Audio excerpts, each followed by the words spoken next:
Hello? Alright, seems like the streaming issues are over. I swear to fucking god, I can never get just a simple stream started.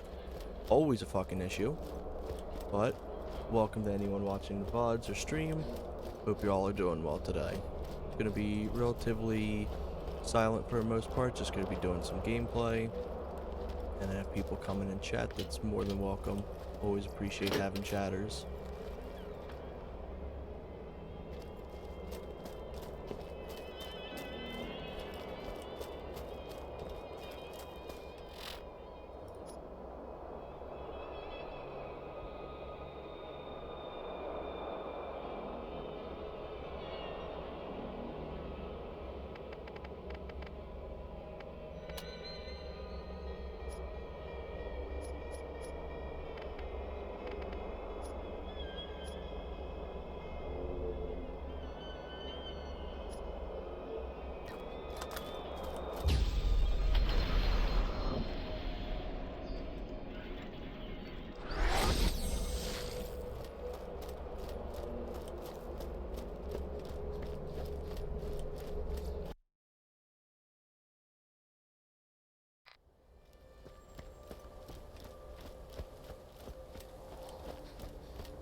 Hey, Moon, good to see you. Hope you're doing well today. Figured I'd do some early morning Borderlands for me.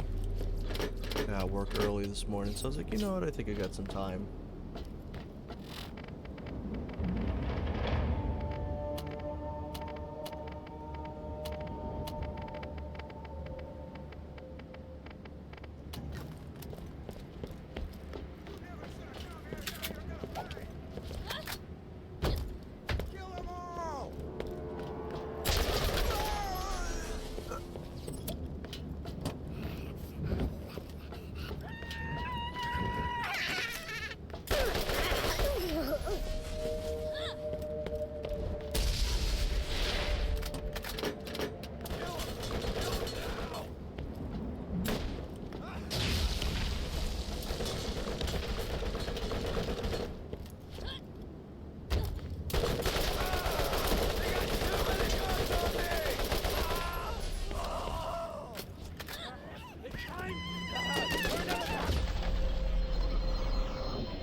Hey, nice, welcome back. Hope you're doing well today. Just figured I'd do some early morning streaming. I was wanting to play through some more of this. I was like, I want to make sure I play through as much as I can on stream.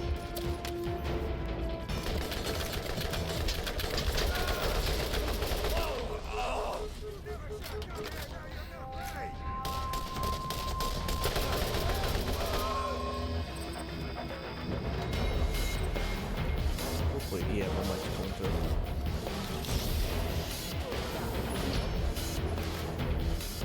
through. Ooh, nice. I saw somebody was streaming on Twitch earlier. I haven't seen anything about it yet, but I'm definitely excited for it. It seems really cool.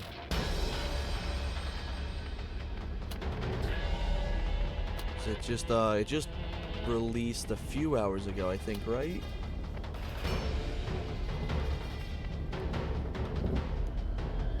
I'll be taking a look at this. It's actually very useful.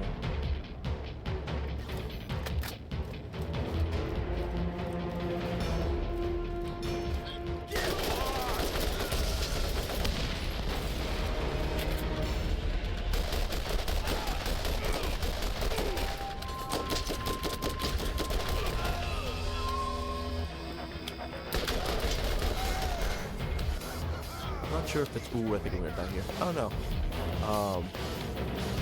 I don't think it's something I'll be able to comfortably run on my PC, but I definitely am looking forward to playing through it at some point.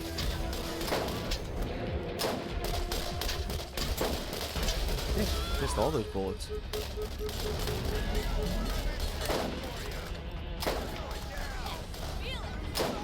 we go.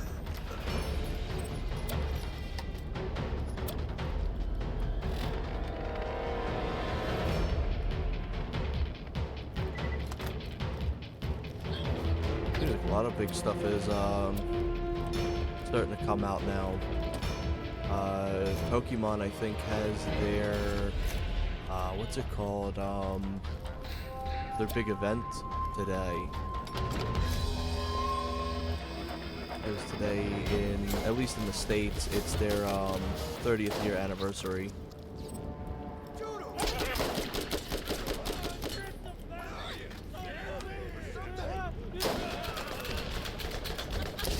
Oh. I need to remember those damn barrels explode because of this ability. This is a cool ability, but I'm kind of over it. The amount of times I've died due to it is outstaying its welcome. I may reset my my skills.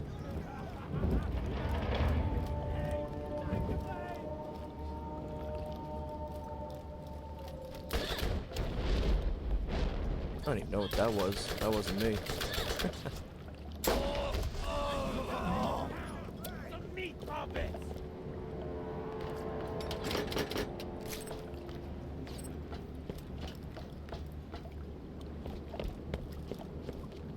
Yeah, I ended up getting it out of the, what's it called? The gold key chest. I have a ton from like packs and stuff like that. So I was like, you know what? Ooh, that sounded close. I'll spin a few during this playthrough. This is just gonna kind of be like casual. This isn't gonna be like me really doing any like long-term farming or stuff like that. So I was like, you know what? I'll just have some fun. That's the third barrel to explode on me. Definitely resetting this skill. The skill is quite booty. Where am I?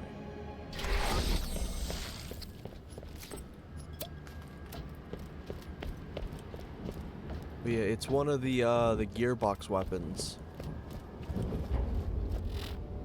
So I've got that. I've got this hive mind rocket launcher, and then I used to have a gearbox assault rifle. But that one I got at level 1.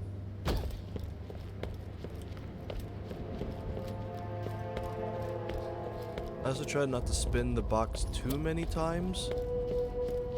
Just because then it's just like, why pick up any actual weapons when I could just spin the box. But I feel like it's cool to do it like every now and then.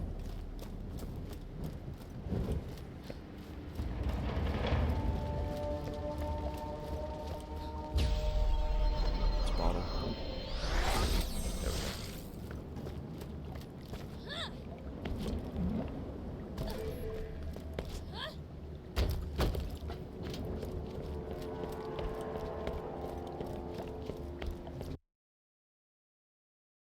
I'd love to at some point play through Borderlands 4. I own it, but the problem is it just is so poorly optimized that like nobody's computers can actually like run it.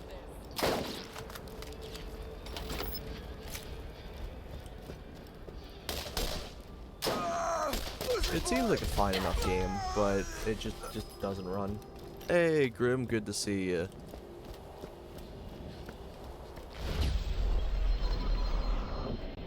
Hope you're doing well this morning.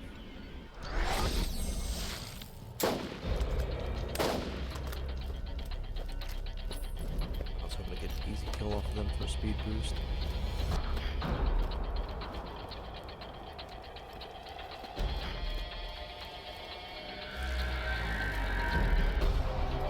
Got a few hours before I head into work, so I wanted to get some streaming in. That's fair. Yeah, happy birthday. Good shit.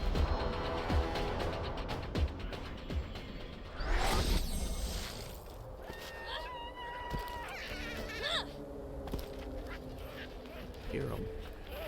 There we go.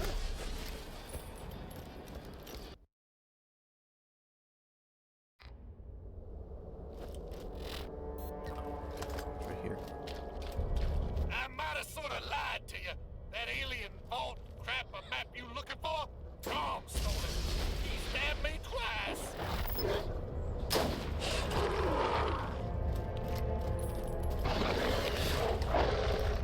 Like this fire, like this effect is useful doing this, but then the fact it sets off barrels too is like such a pain.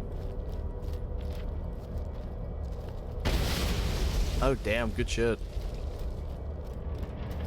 Guess it probably was like postponed. What you want?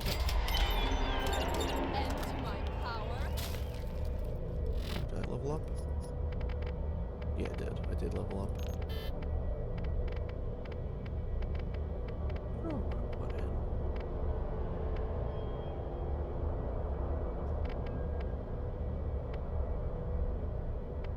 That's useful.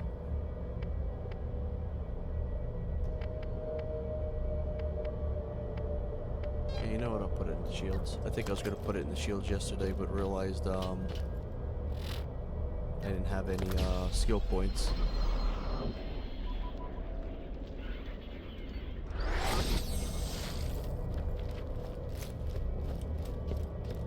Ah, okay, I see.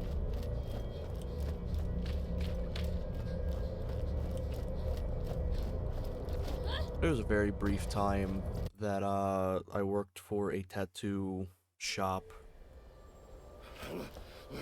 I thought it was gonna be cool, but that specific place was not the best, I'll say.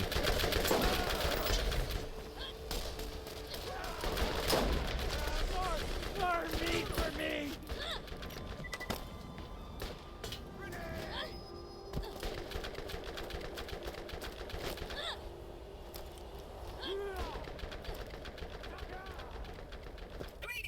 I wouldn't mind ever doing something similar to it again, but just somewhere else. You're playing Sonic Origins Plus at home. Ooh, nice. Did that just release?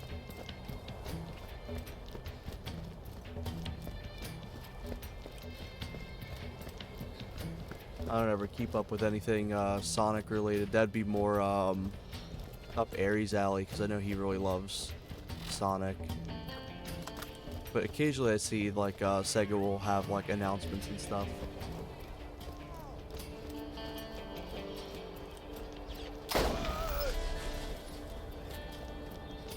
Ooh, I should actually go to the shop for this.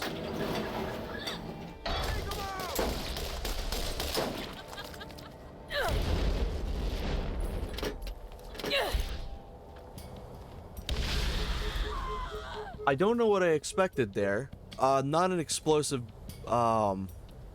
crate. But that was my fault, I think.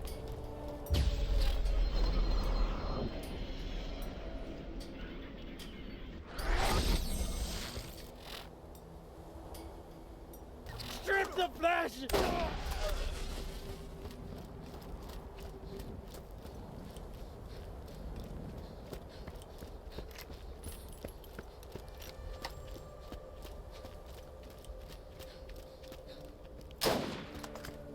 Ooh, damn, that didn't one-shot him. I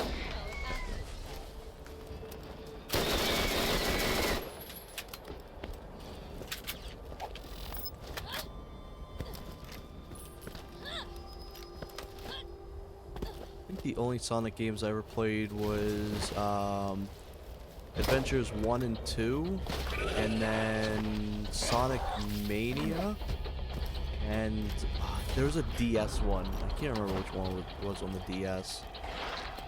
Not Nitro, I can't remember the exact thing. It had like the cat on it.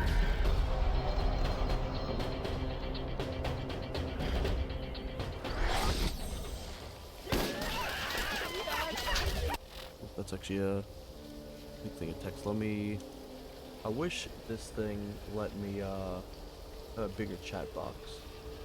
Like read these better. Sometime it's collection Sonic, Sonic CD, Sonic 2, and Sonic 3 Knuckles with an updated graphics version, quality of life improvements. Lives for year and coins to unlock collectibles. Oh, that's neat. Yeah, Sonic's just never been something I've particularly been interested in. No, I rarely ever keep up with them. The last thing I knew that was released was like Sonic Forces and Sonic Mania. If that tells you how little I keep up to date with them.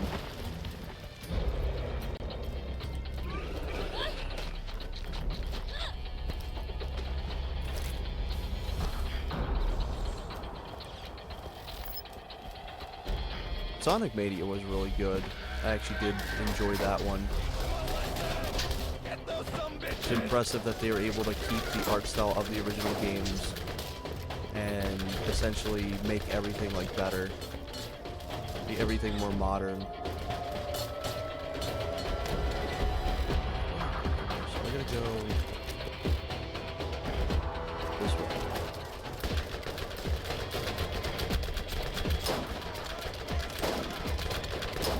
Yeah, I didn't expect these crates to explode.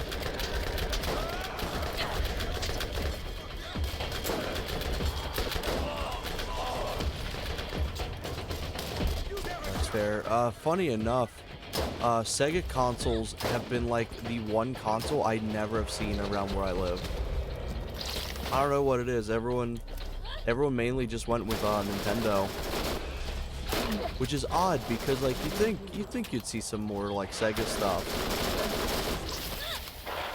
but the only time I've actually ever seen anything Sega related was at like GameStop or like game shops, but I wouldn't really consider or count them as like seeing them in the wild. They're cool little consoles. We were actually discussing a bunch of consoles last night, and Adsy really loves a lot of the Sega consoles.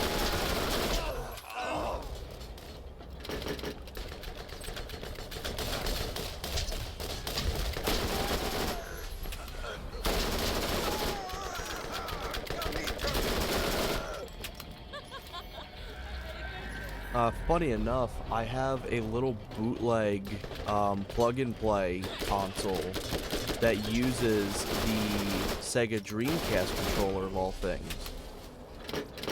And I had one of these since I was a child, and I never even knew it was Sega related. I was like, oh, it's just like this weird, funky bootleg controller. Later on, I was like, oh shit, that's actually like a Dreamcast. Only played the Sonic, only played the Genesis, never laid eyes on the Sega CD or Saturn.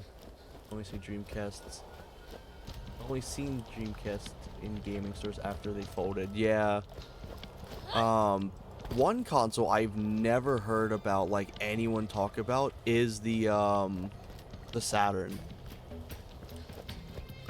It's just, I don't know if it just wasn't popular or just like didn't live a long life or anything like that.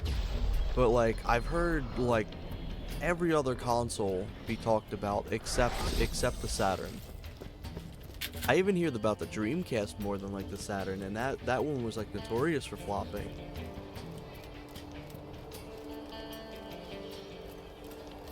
Something funny is you can actually buy a modernized version of the Sega Dreamcast controller. It's in the layout of like an Xbox 360 controller, but it looks so weird because it's missing a joystick. It only has one joystick. So where your like your left thumb joystick would be is just nothing. It's just barren. It's a really weird modernized controller. I'd rather just have the original.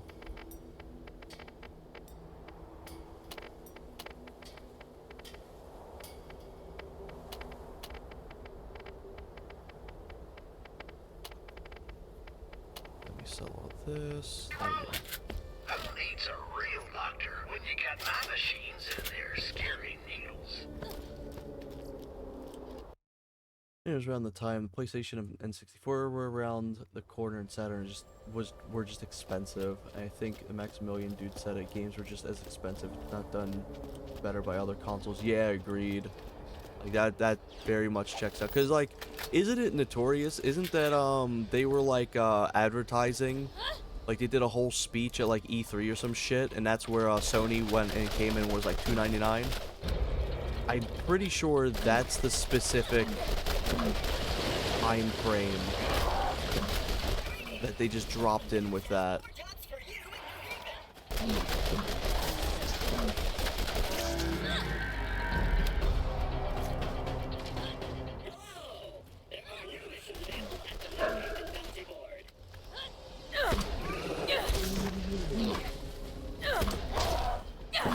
Being able to damage the spider ants with this fire ability is like top tier, but there definitely should have been something to prevent you from damaging the barrels with the fire.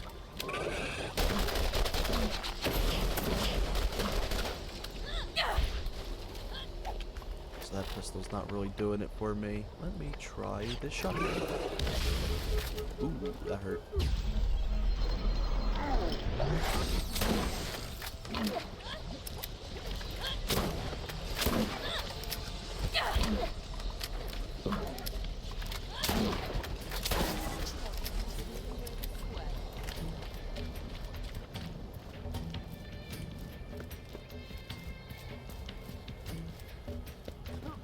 last time I watched Maximilian Dude? I feel like I should have seen some of his stuff more recently.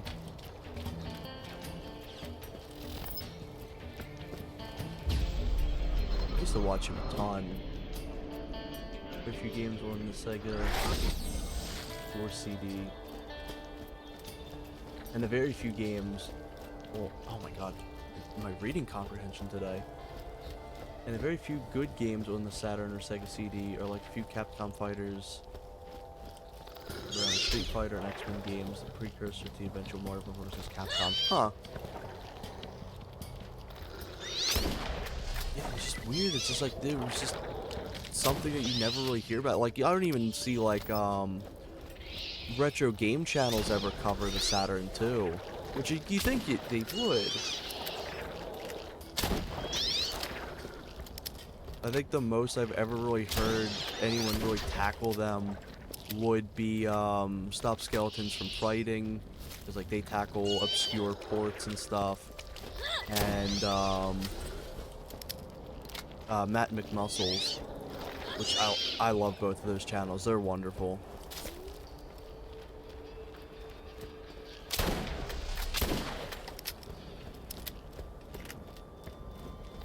Something I actually have planned, you may have seen it in the Discord, something big I have planned on doing is I want to go and revisit, or not revisit, well yeah, that too. I want to do a full tier list of every game I've ever played. It's mostly completed now. Like, I'm sure there's still probably like another 50 games or so to have added.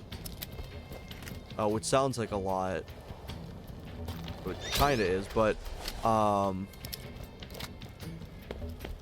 want to get a big thing for that done, and then kind of revisit a bunch of, like, games I grew up with as a kid. I think that'd be a lot of fun.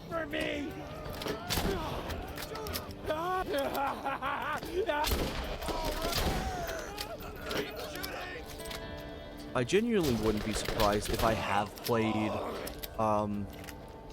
Sega games at some point in my life on like some sort of like bootleg console or something and just never knew. Because I know that's pretty notorious. Let me get rid of that. Put that down here. It's time for my pound of flesh!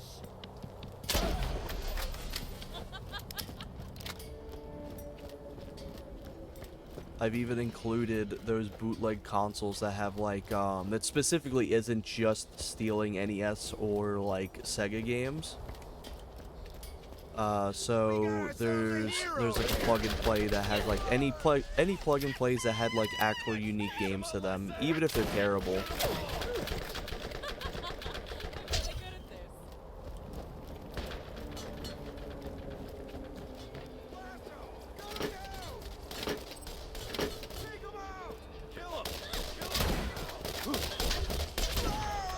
I remember I got a healing grenade now. I should use that more. Maximilian Dude has a few videos where he and his group of friends played a few of the Saturn CD games. I know one or both of them had loading screens. I want to say one of them ran Street Fighters versus games during the arcade level. Oh wow. Ooh, he's way stronger than I expected.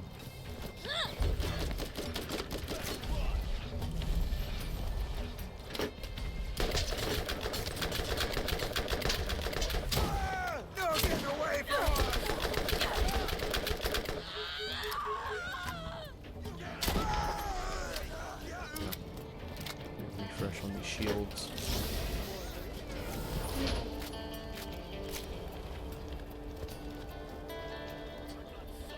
What I'm actually gonna do is I'm gonna pelt this man with a bunch of grenades. Because there's just a ton of grenades here. There we go.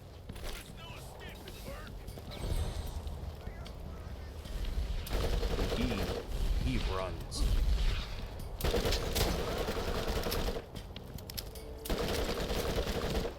Not mess around with him.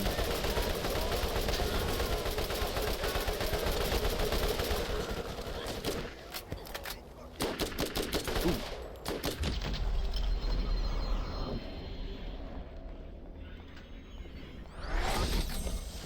out of my level range here. Let me just try to sneak past these guys.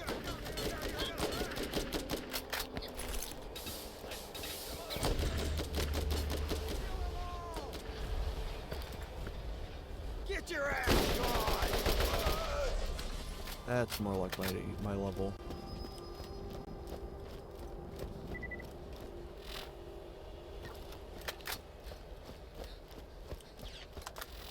Get out of their aggro range now. Cool.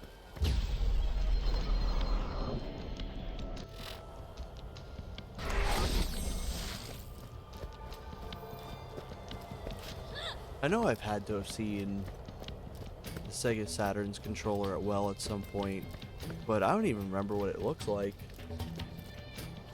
The plug and plays I had was I had a Star Wars one, I had an Atari one, there was a let's see what else was there. There was a Scooby-Doo one,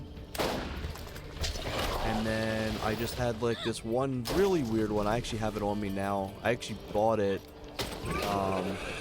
last year because I wanted to revisit it.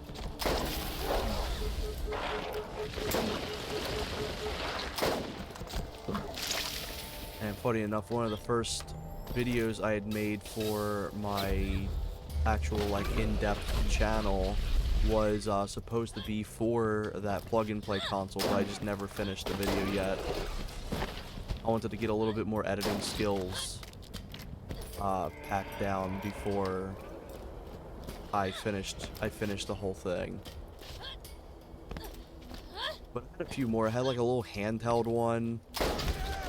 A bunch of like really cool ones. Thank you, barrel, for exploding. I forget those are actual like explodable barrels. They don't have their normal. They're not the normal barrel shape.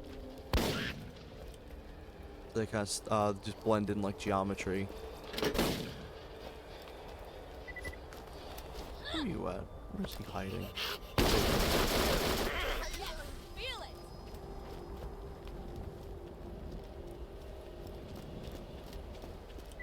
Definitely looks like the old Genesis 6-button one with more unique bodies. Interesting. Maybe I have seen it. Maybe it just blended in then. That is a very big possibility.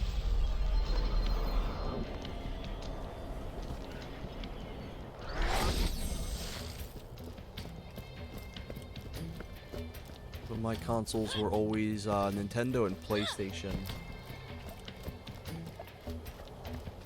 Oh yeah, not only these, like the Borderlands 2 weapons, like went like way overboard with the nerf kind of look to them.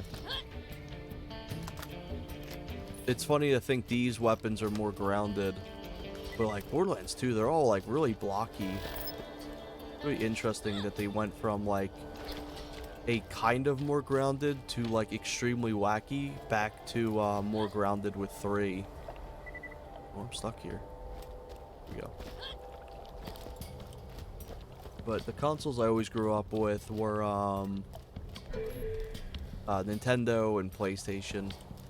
I didn't end up getting my first Xbox or even really knowing what it was until I was about like a preteen.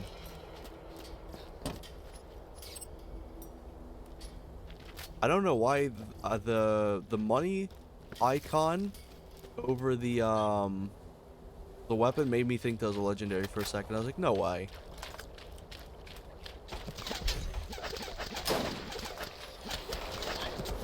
Ooh.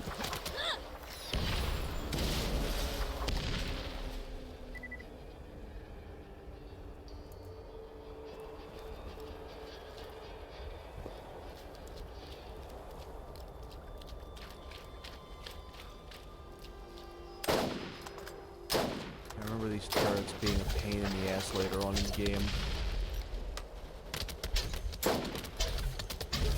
Ooh, that actually hurts. It's better cover. Slightly better cover.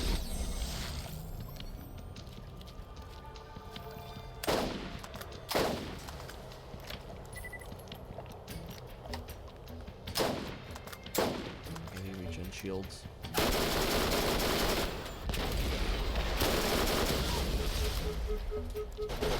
Ooh.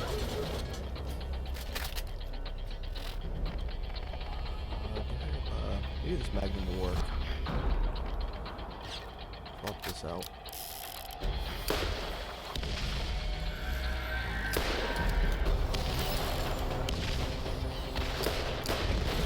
Yeah, that's gonna be death. I was not able to keep up with them. Alright, wild.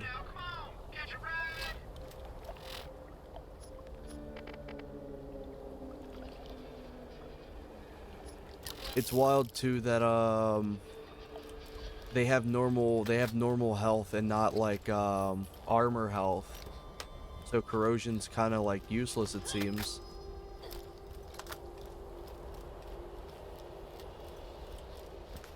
Yeah, exactly.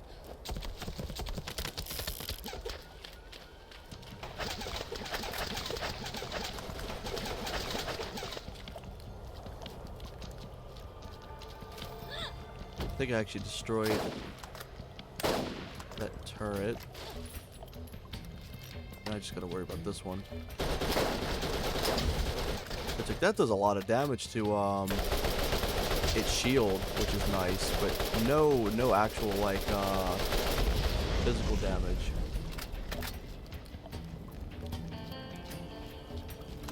Did you use more weapons? If not, implement the RPG mechanics more. Play a full lobby. Oh yeah, absolutely. The one thing I did not like that Borderlands 2 added was the slag. It was like everything, like if you wanted to do damage, you always had to have a slag weapon.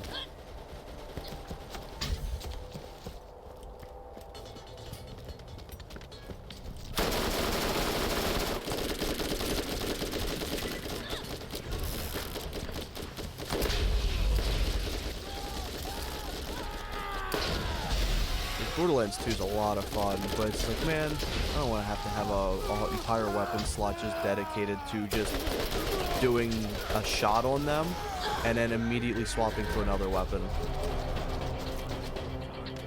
Okay, it is this area that the turrets get really obnoxious. Yeah. And the worst thing is too, you could get hit with slag and you become extremely easy to hit in a game that you're already like very weak.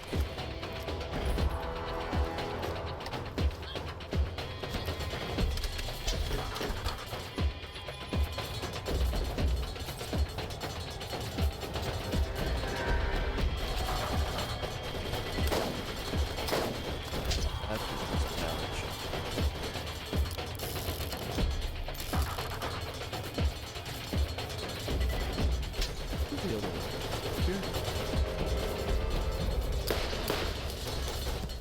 Okay, that at least does some like consistent damage if I can land my shots.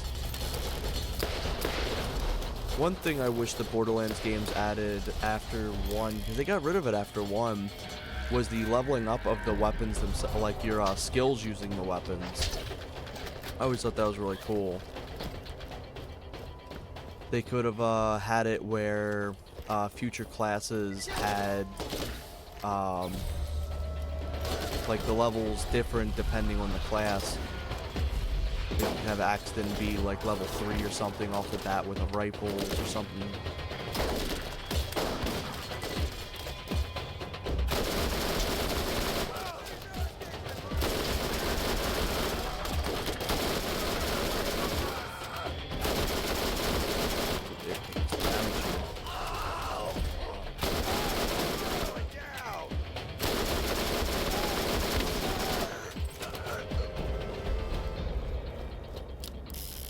Oh yeah, absolutely.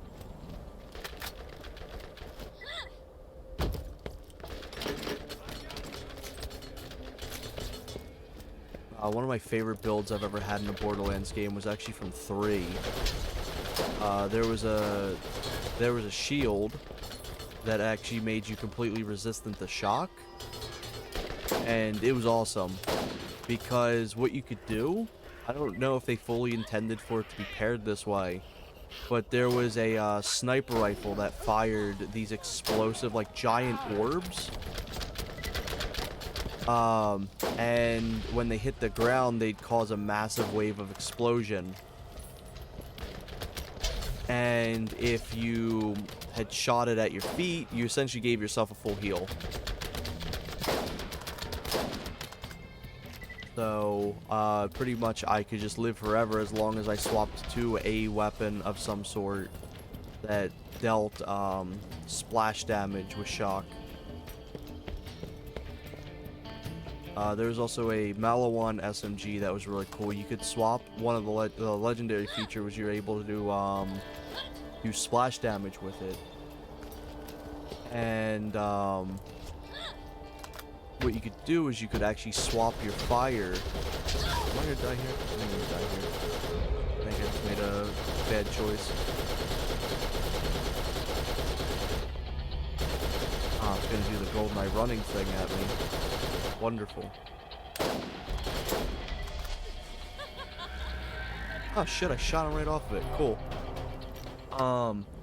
But something cool was you could swap the fire rates. So you could be either shooting shock bullets or fire bullets. And it was so cool because like I'd normally use my normal damage on it, fire, but if I needed a quick heal, and didn't feel like charging up the sniper rifle, because it was a charged sniper, that hold the trigger down for like a second or two. You could... I'm full. You could just fire that weapon at your feet and get a little bit of shields back, which was wonderful. I loved it.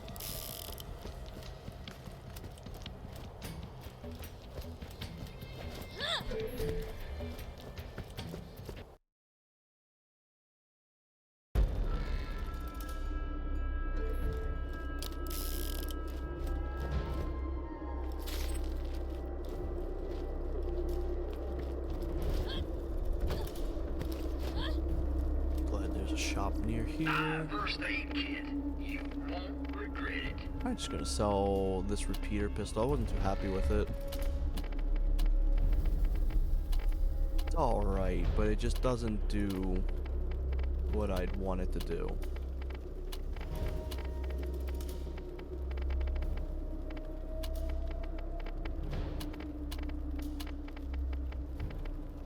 Ooh, that's actually a pretty decent shield. I'm actually gonna sell this. Put that on. There we go. Nothing's a real doctor when you got my machines and their scary needles. I should be able to buy new SDUs as well. Yeah. Or even heal you. Get yours right here.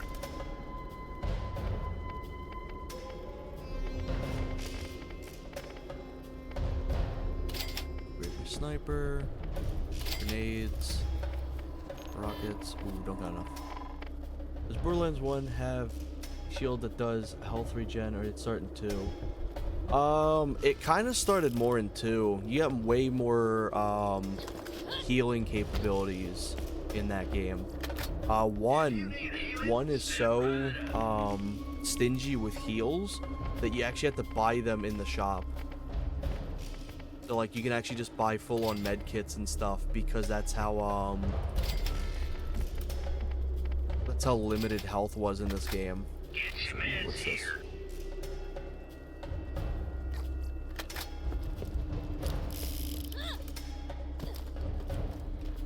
All right, boys, take 'em out. But yeah, healing's a very, very important mechanic for this game. Where 2 and onwards, you kind of just get free health regen. Yeah, that's understandable. That's why I always prefer. That's why I always prefer to. Swear to God, I'm gonna run into more barrels with this stupid ability. I always run the transfusion grenades because they always do.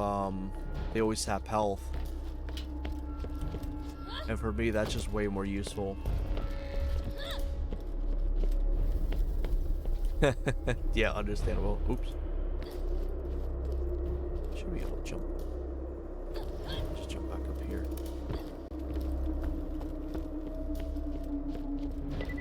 It's less of a thing you gotta worry about if you play with other people, but if you are doing solo, it is a very important mechanic to have. I did it again. Oh my god, I am out of it today. There we go. Unless you have classes that can just heal yourself.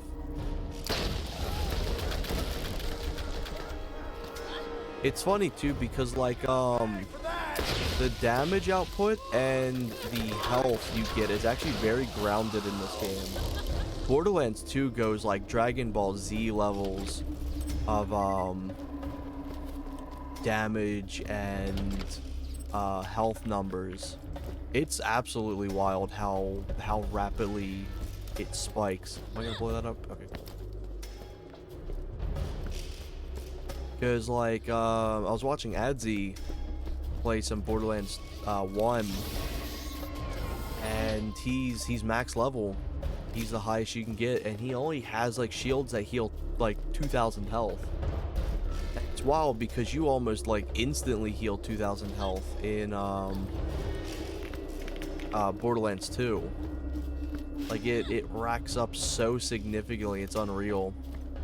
To a point I'm pretty sure the shields and stuff actually go into like the millions. But then you also like die in 3 hits. So I appreciate the fact it's way more grounded in this.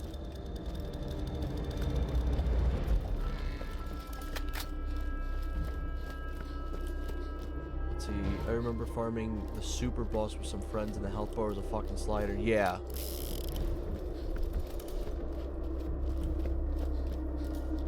Where am I to go? Are you on the full wrong direction?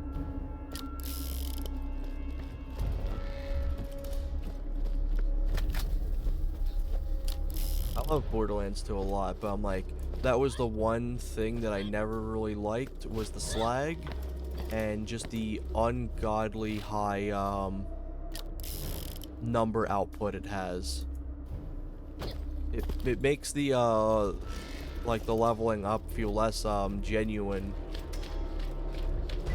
for me. Borderlands 3 corrects it a lot. You don't start getting like absolutely massive numbers until you're playing in like the essentially the overpowered 11.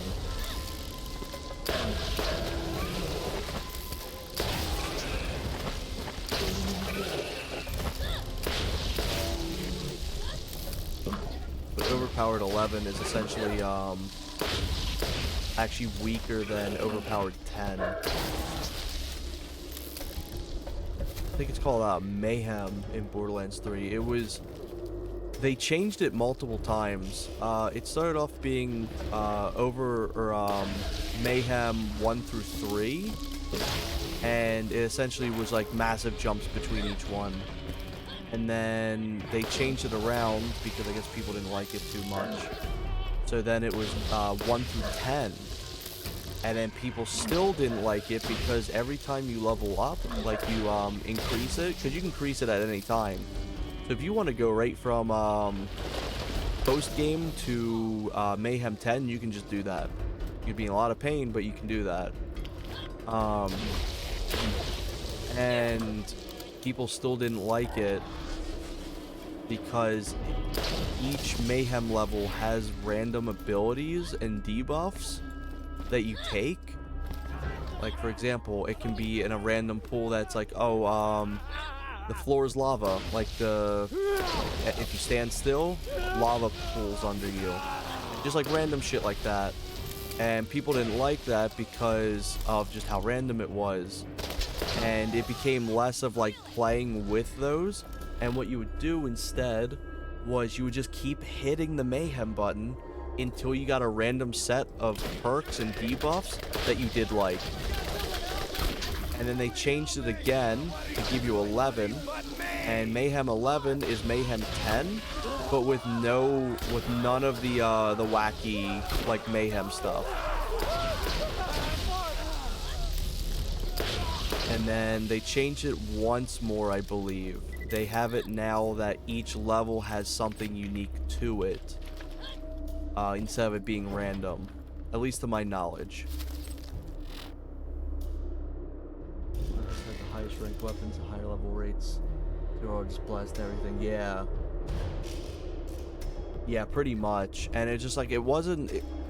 I really enjoyed Mayhem Mode, but I didn't enjoy the fact that, like, you could just keep re-rolling until you got a seed that you did want. I'm happy with how they have it set up now. I actually wouldn't mind playing through Borderlands 3 on stream at some point. I genuinely love that game to death. Gameplay-wise. Story-wise, it's terrible. I expect to die here.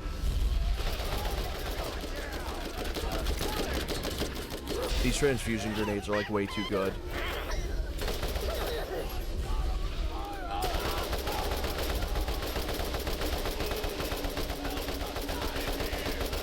Nice little stun animation there. But Borderlands 3's story is putrid. I don't consider Borderlands 3 canon whatsoever. Genuinely think like an 8-year-old could write out the campaign better.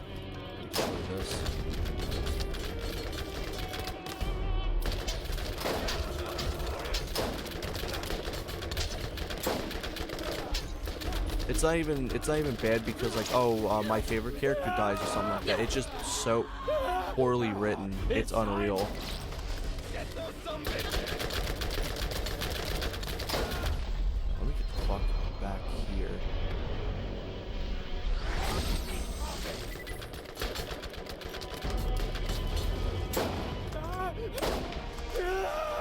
I think for me, the timing of the game's release, yeah, that's completely understandable. Because it released an entire decade after 1. The problem with 3 as well is, like, gameplay-wise, it's great. It's genuinely phenomenal. It definitely, like, is a game that gameplay-wise is something that comes out in 2019. But the story and the dialogue is something that feels like it came before Borderlands 2. Like it's just got like a bunch of cringe meme humor from the 2012s. It's like they never grew past like Rage comics. And it just makes it like putrid to like listen to. The side quests are actually genuinely better than the main story. A lot of the side quests are actually genuinely like fleshed out really well, and they're actually like decent. They're actually pretty good. I actually think they are better than like 1 and 2s in that regard. But since they're all high quality, they're all long. They all have something kind of long about them, and they just kind of take too long to finish up. What was this? I'm stuck here.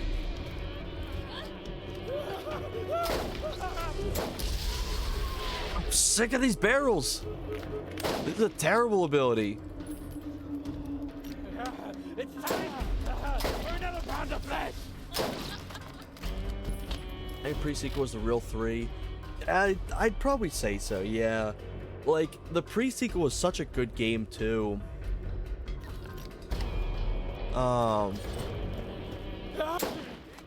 Pre-sequel's really good. It makes sense why it's not a 3, story-wise, but honestly, I do think it should have been named 3.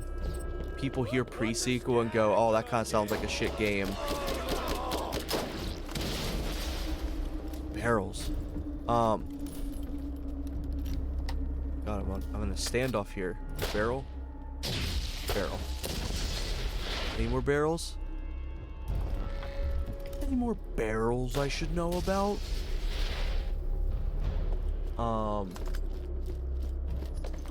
One game that was phenomenal was Tales from the Borderlands.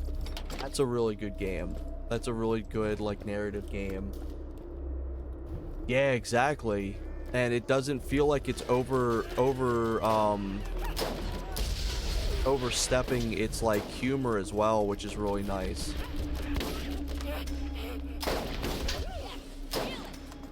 tell me I missed that?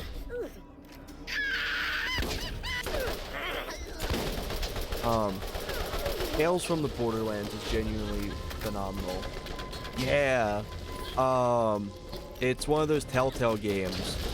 But it actually did like such a high service to a lot of the characters and a lot of the story of the game, or like the series. Like they were so confident in this franchise, they actually let some mainline characters die in it that the games afterwards actually like tackle.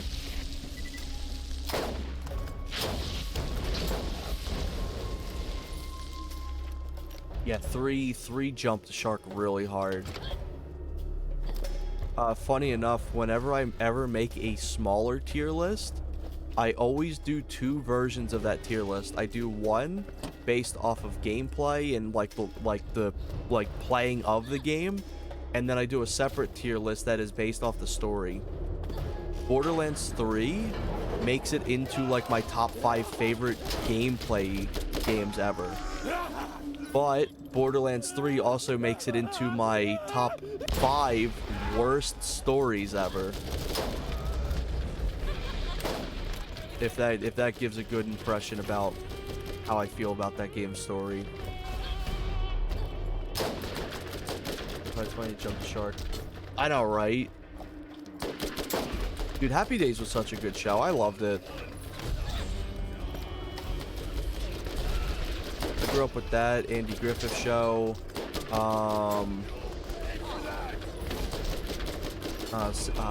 Gomer Pyle. And a bunch of stuff like Honeymooners. Obviously, Honeymooners doesn't age too well. Like I Love Lucy, Dick Van Dyke Show, all kinds of like old shit.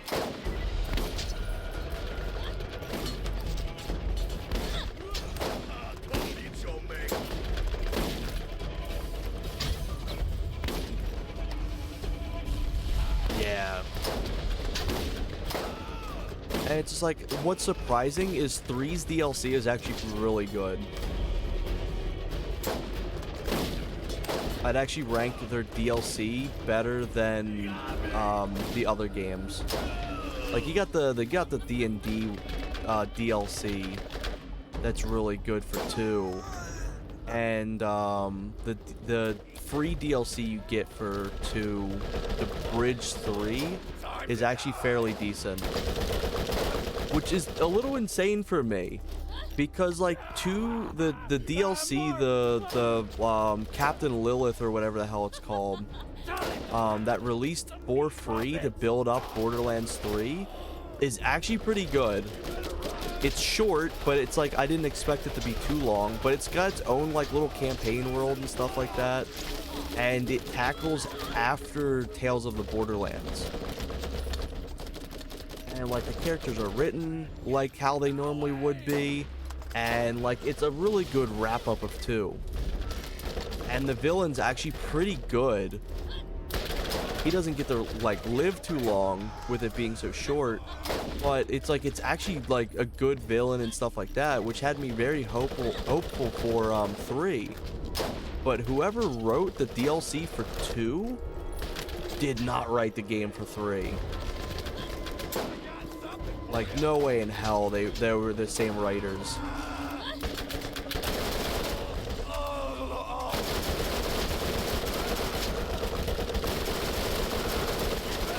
Like, I don't know if you've ever had a moment in a game where, like, you are, you're playing it, and then you just suddenly go into your menus option to turn off, like, dialogue or, like, sound effects or something.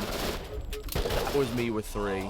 Like, I was, like, I think I got up to Vaughn, which is very early on, and the second he fucking spewed any word, I muted the audio. I muted the entire, like, audio. MK Daily Alliance, where you play, is where you play now is bad, but good at the time. The storytelling was good before the story. Yeah, exactly.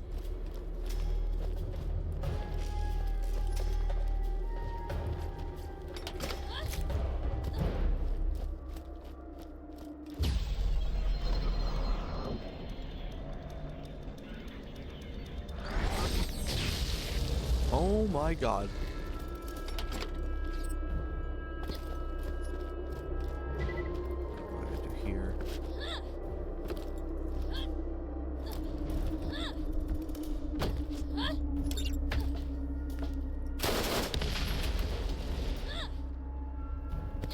I think for me, Marvel vs. Capcom 3 or Ultimate Marvel vs. Capcom 3. Do that with some of the Capcom cast and set their voices to Japanese. Yeah. There's a few games I've done that. Mario Wonder, I got sick of those flowers real quickly. They talked once, and I immediately set them to German.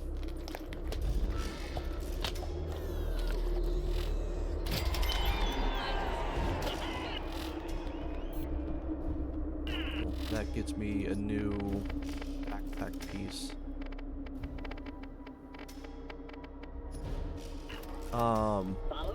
But there's a few games, like Nintendo's always been kind of bad with not being able to disable the voice acting. Metroid Prime 4 is one I did as well. I got sick of, what's his name?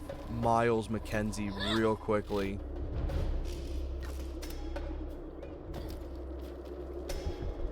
He just asked me to, oh, fuck, he has a loot thing for me. Oh, well.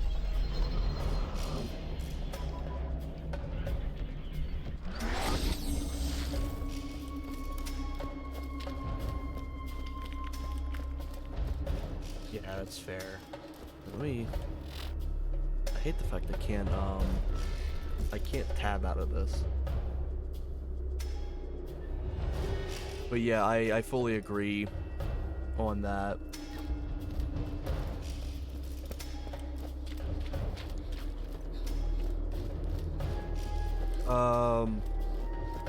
What other games did I disable it for? I think Apex Legends was one of them. Because they just... Oh yeah, Titanfall. Titanfall and Apex Legends. Because they never shut up. They never stop talking at all. You'll be playing casually as like Bloodhound. He's like, "All father, I've picked up 25 shield. May the gods be with me. All father, I've picked up 2 bullets. Oh father, I've picked up..." It's like they just don't shut the fuck up. I've done this again. Oh my lord. But that's like I'm not blaming me anymore for this. I'm running through the thing. It's just launching me. It's got a shitty hitbox. Or collision. But like they just never stop talking.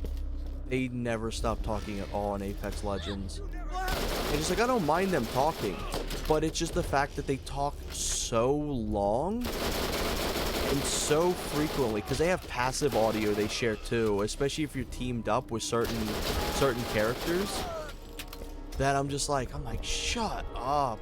Like, just get to the point. I don't mind some like world building kind of like character dialogue stuff, but like when it comes to a point that it's like actively I can't hear the gameplay, I'm like, alright, I'm over it. Titanfall 2 unfortunately also has that issue. Not in the normal multiplayer, but the Frontier Defense. They've got some like Marvel dialogue written characters for the Frontier Defense, and they just never stop talking. I think that was like one of the first games I ever actually like disabled voice audio for. That barrel's gonna explode, I know it.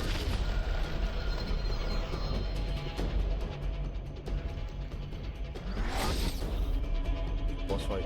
Please don't shoot, please don't shoot, please don't shoot, please don't shoot, please, please, please, please, please.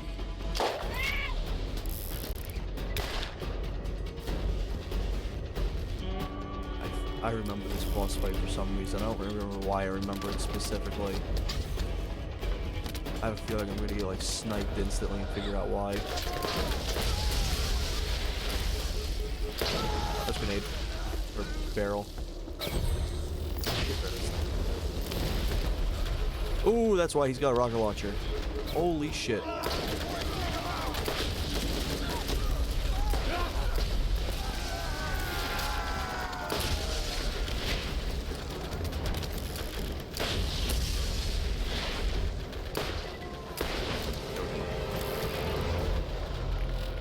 Give me just 1 second. I gotta do something.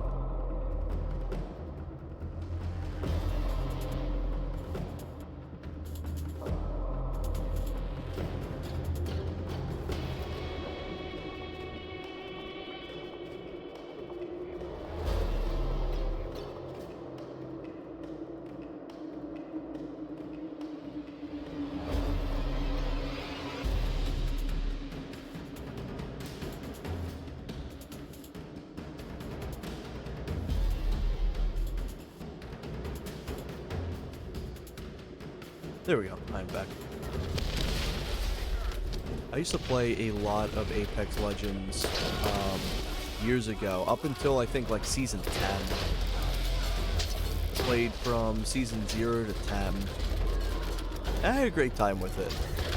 But I think because I played it so much, I just kind of got sick of it. Also with like how awful the battle pass is in that game. Definitely waned on my enjoyment as well. Allegedly it's gotten better, but there was an issue between cheating and the grind for the game that like just waned on my enjoyment. Still remember when they made an interview, somebody had asked them, it's just like, hey, why don't you ban cheaters? And they're like, well, that's 60% of our customer base. If we ban them, they stop spending money. And I was just like, oh, wonderful.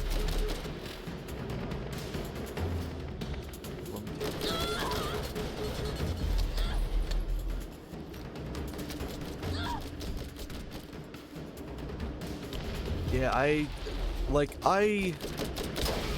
used to enjoy doing battle royales and stuff. Like, they can be very fun, but I wish there was more.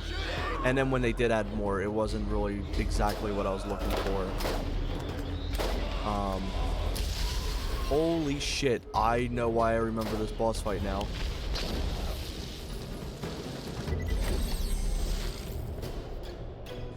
But I do like battle royales, but I get sick of the ones that exclusively only have battle royale as its mode. And then, like, that in modern multiplayer is just kind of putrid. Not for the sake of like, oh, it's bad because it's new, but it's like because people take multiplayer stuff so seriously now, I just can't be fucked. Like, if I play multiplayer, I wanna sit back and have a good time. I couldn't give two shits if somebody has like the bigger cock. Oh, I'm better at this game than you. I have this ranking in this game. It's like, cool, I don't care. I have 3 friends I play this game with, and we all chuckle and have a good time. That's how I see it. And it's like, you can have fun. You can have fun playing competitive stuff. But if you want to play competitive, you play the competitive mode.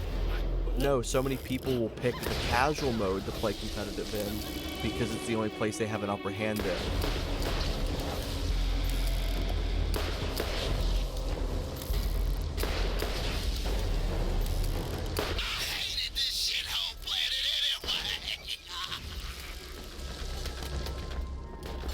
Yeah, like once people realized esports and streaming was a career, like you could make it a career, fun in games like died.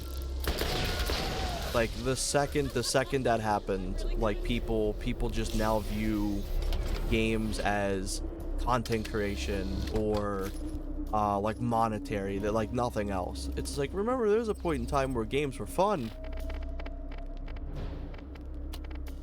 Shit, let me drop this. Eat one of the you can't use that. Pick this up. Anything good in here? Too expensive, I'll take that.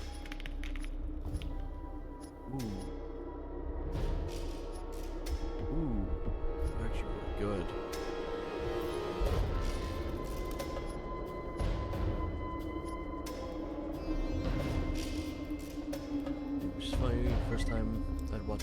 said, man, a video game like that would be an awesome idea. I know, right? Like, Minecraft's, Hunger Games mode was the first one to do it, I believe. I'm always watching you, friend. Be careful. Others are starting to see. I will say, Fortnite as a battle royale, when I used to play it, was a lot of fun. The thing I really liked about Fortnite that they kind of killed off, which made me very disappointed, was how lived in the actual world felt. Like, with, let's say, Apex, it's just empty. All there is just ammo to collect. Ammo and weapons, that's it. And that's fun, but it gets, like, old. It kind of gets boring. But with with Fortnite, it was like, oh, there's NPCs in the world you can talk to. There's animals you can ride. You can interact with the world. You can do this. You can build. You can do all kinds of like fun, like little sandboxy things that other battle royales didn't offer. And to be honest, it kind of was very like Halo-y. Like, it was a sandbox that you could mess around in. The world felt lived in. And then as, like, they kept upgrading or downgrading, considering it's Unreal Engine, the newest one, it went from a very lived-in world to a very static and boring world. Yeah, and then they fired the story writer. They recently leaked what the story was supposed to be, and it was supposed to be really good. Made me sad. But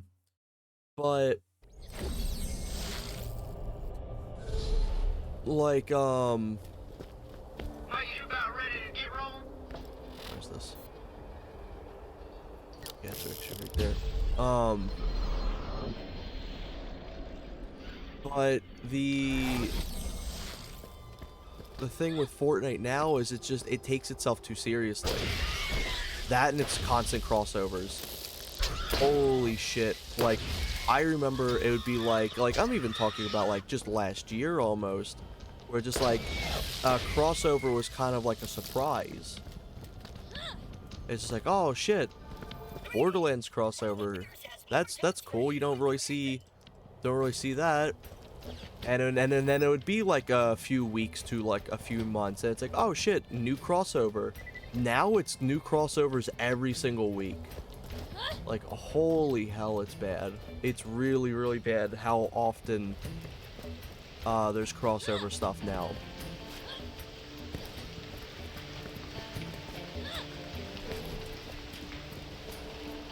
Like, between just, and now it's like, oh, if you want, like, before it used to be, you had your character skin, your pickaxe, your emotes, and like your weapon wraps, and like that was pretty much it.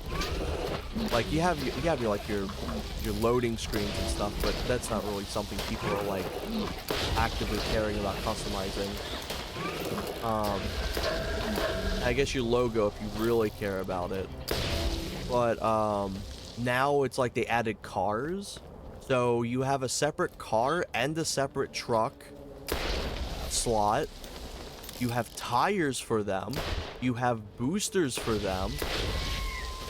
You have your menu music, which your menu music was a thing that you could change, which was cool. But now you have like your Fortnite festival music. You have animals. You can pay one time to be able to change an animal's like appearance once, and then you have to spend another $15 to get a second one. Get another version of that dog if you get it. Then there's what else? Oh yeah, there's you buy 2 guitars, drums, microphone stand. Like, there's just so much shit that's just kind of like thrown out now.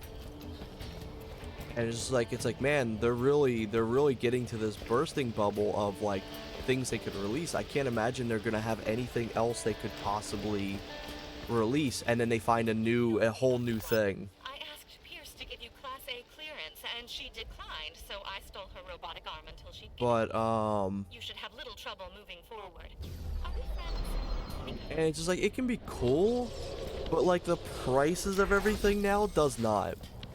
Like one of my big things, I used to be fine with supporting like buying stuff off Fortnite because everything was cheap. Like at the most it would be like what? At the very most it would be 1,500 points. And you get 1,000 points for $8. But most things were only around like 200 to 500. And then they increased the price of the V-Bucks, and then not only that, increased the price of the like all the new skins and stuff. Do keep in mind the first chapter though, their skins are stupidly overpriced. Like they're actually putrid. But after that, like the chapter 2 and onwards were actually pretty great. And then it went back up to being like overpriced to hell. And not only that, having a ton of stuff on top of that. Oh wait, let me actually sell this. There you go. But because like the problem is too, there's so many live service or free-to-play games that like their shit's just so expensive. Apex Legends is putrid. I actually did a full calculated breakdown of if you really were obsessed with making every slot in your profile have legendaries, you're spending over like 400 bucks. Like easily over 400 bucks. Just to have a legendary for each weapon charm, banners, stats even. It gets bad. It's Destiny levels of bad. And like I am to an extent fine with microtransactions. Do they suck? Oh yeah, absolutely. In an ideal world, everything would be free in the games. They have to make money in a live service somehow. But the thing that irks me is just like how expensive stuff is. Like there's no reason for a skin in Apex Legends to be $36. Splitgate 2 launched with an $80 skin.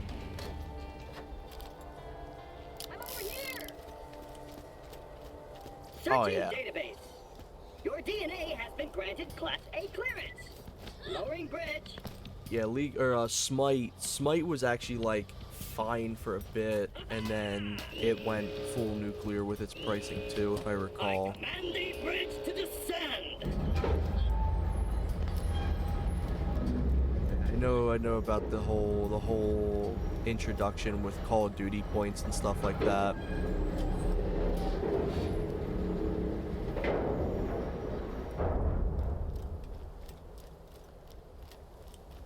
Is that a claptrap? I feel like it is. Green thumb. Nah, I'll deal with that a little later. Suggest we may find another vault key fragment at the trash coast. Unfortunately, but yeah, I'm not a fan of like FOMO at all. I'm fine with free-to-play games and stuff like that having a microtransaction system for those companies and games to actually stay alive. But when it comes to the FOMO stuff, I don't like it.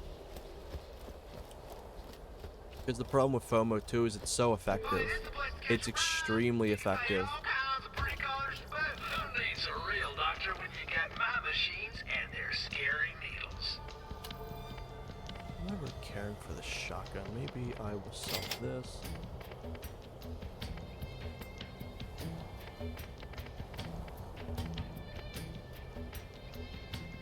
Ooh. Sidearm. I'll try that. I think I remember this thing being fairly good. I can't remember though. Oh, I can imagine. There's so many times where like I'll hear something come out and it's not even like something good, but it's the fact it's limited. It's the fact it's like FOMO that gets people interested in it. Ooh. Like, oh, is like this thing actually cool? It's limited time. Oh, okay. Is it like interesting at all? No, but you gotta complete it today to get the reward for it. What's the reward? Sticker. Is the sticker good? No, but it's limited. Oh, okay.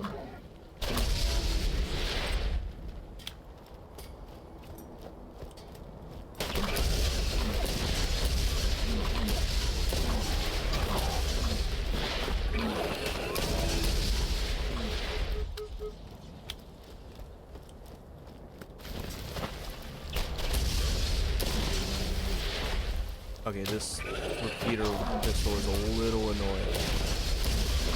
It fires randomly in bursts. Not every single of your shots is a burst, it seems.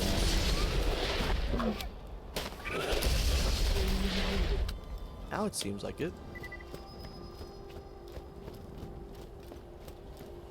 I hear that shit happens really badly with Magic the Gathering.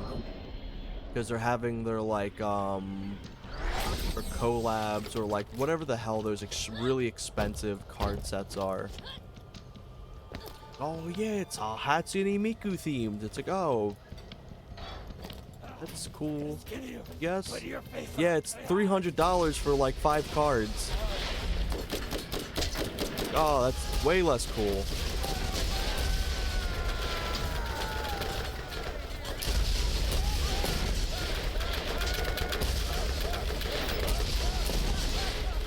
But then there's a whole other issue when it comes to physical media now. Because then you got like scalpers who have to buy everything and then resell at the top price.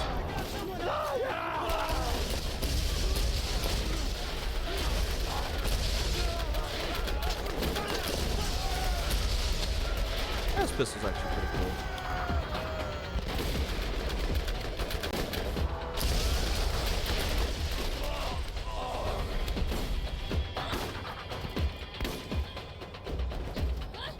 I have a strong memory of this area, but I don't know why. Especially if it's for models you know must get a separate release after the box set. Yeah, I've seen that shit. That's annoying. Yeah, the same thing happened with Pokemon too. You can only get select cards if you buy like the bigger boxes and shit. Dude, I was a big fan of the Pokemon trading card game. There was a point in time when I just came out of high school. I put a lot of time and money into the game. Like, it's genuinely a fun game. The Pokemon trading card game's really fun.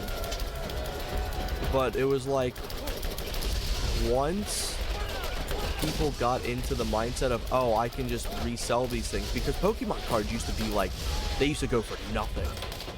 Like, the X and Y sets and shit like that, like the black and white X and Y sets, you could pull like the rarest card in those batches and sell them for $3. Unless they were specifically something that was like a tournament viable card, and then it would go up to like $6. Like, they were so cheap. So it was like, if you put any money into it, you essentially were you already knew you weren't getting anything ever out of it. And now it's just like, people actively have to like hide the cards so like a child can get them, because like some like 40-year-old Redditor had gone in and spent like $600 to resell them for like $2,000.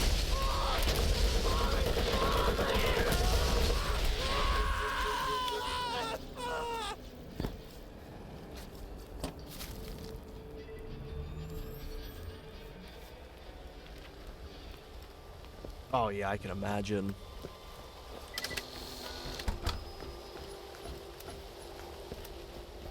I'm trying to think of what shit was overly expensive for me to really care about at one point. Like, Pokemon's one of them, but also I kind of just like, the thing with Pokemon, the reason why I got out of it was they have no longevity.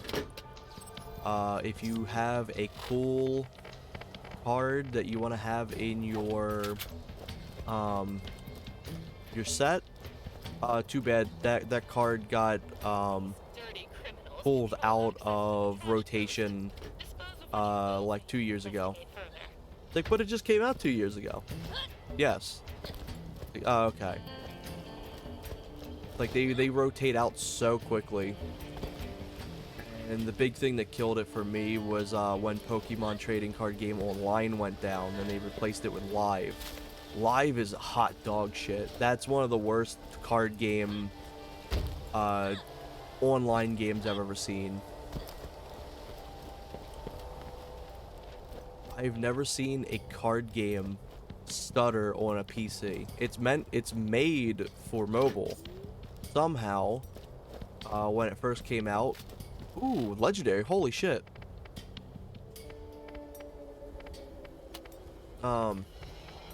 When it first came out, the resolution was forced to the mobile device's resolution, which is pretty terrible.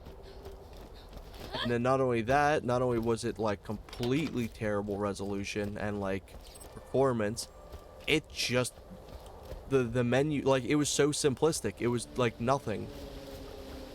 There's a quest here. I think it's on the other side. Like the UI and everything was so simplistic, it was unreal. And then an annoying thing too was none of your cards carried over. They did, but none of them are available. You can look at your old cards. You can't do anything with them. They never made it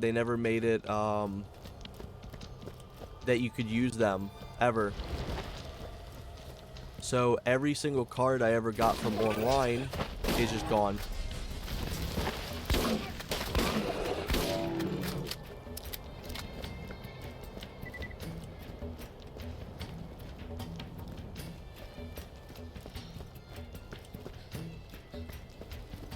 But yeah, I wasn't a fan of how they treated Pokemon Live. That was the fact they killed off Pokemon Online as well to get Live. Just made it sting even worse. Because like Online had so many cool things. It had constant tournaments that like were free. They had like loot boxes that you could get. Like it would, like, every time you'd win a match, you'd spin a wheel, and you could get more. Currency. You could get more tournament tokens and stuff like that. But like Live, it's like, no, it's all We haven't had a supply transport coming all years. gone. The commerce grid shows no log of her ever using any of my trade stations. But the she problem with must be Pokemon getting cards these is just supplies the damage creep, like the skill creep in it. Not skill creep, like the damage creep. Let's say when they first reintroduced EX cards, they were like 100 to 140 HP. And that was a lot at the time too, considering other cards, especially since they're basic cards you put down. Power creep, thank you. And it went from that, it's like, oh, okay, these are kind of powerful, but at least like you can use other cards, you can use normal cards alongside them. And in fact, a lot of normal cards actually had counters to the EX cards. And then they introduced, like, this shotgun's kind of terrible, holy shit. I mean, it's in the name, but fucking hell.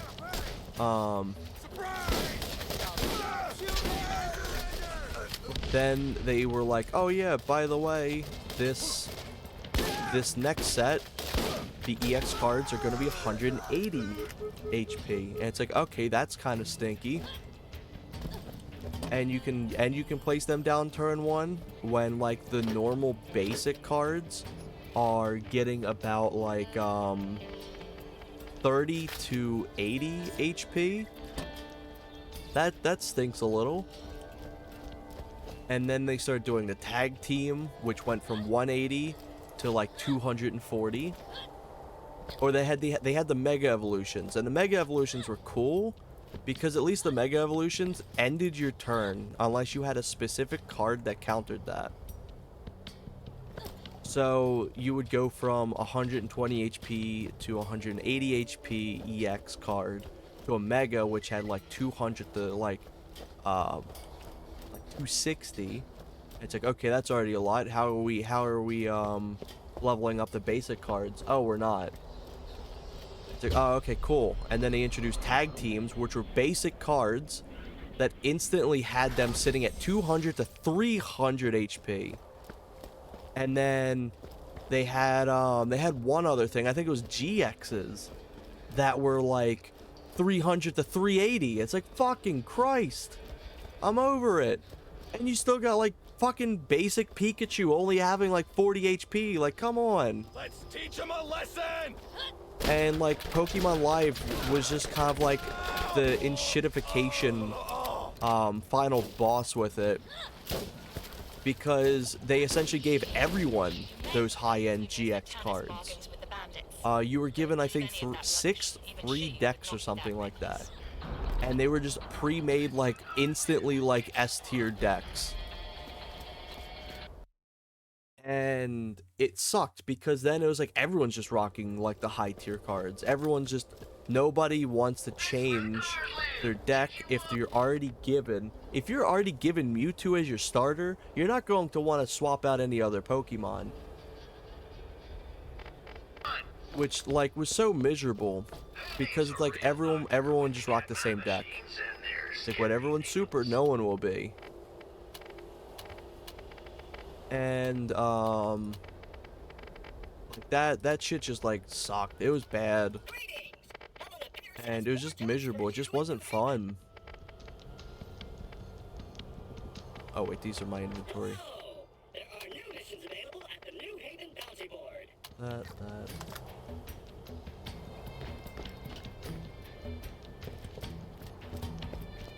Oh man, like the amount of time I put into getting legendaries and stuff in like the Pokemon games and stuff was unreal. I put so much time in Pokemon. It's a game it's a series I forget how much time I've put into it until I think about it. Dude, I love the Game Boy Color trading card game. It's one of my favorites. I love it so much. It's fantastic. But it was just like, oh my god, like, just made me so sad to see. And like the problem is, like, they tried to damage creep out or power creep out the cards, but nobody wanted to buy them, because like, why would you want to buy the next set if they're not as good as your previous set? And I know they're trying to, like, at least from last I saw, which was a while ago, they were trying to balance it out better to make it more grounded again. But people obviously are only going to want bigger and better if like your entire franchise at that point has just been having bigger and better.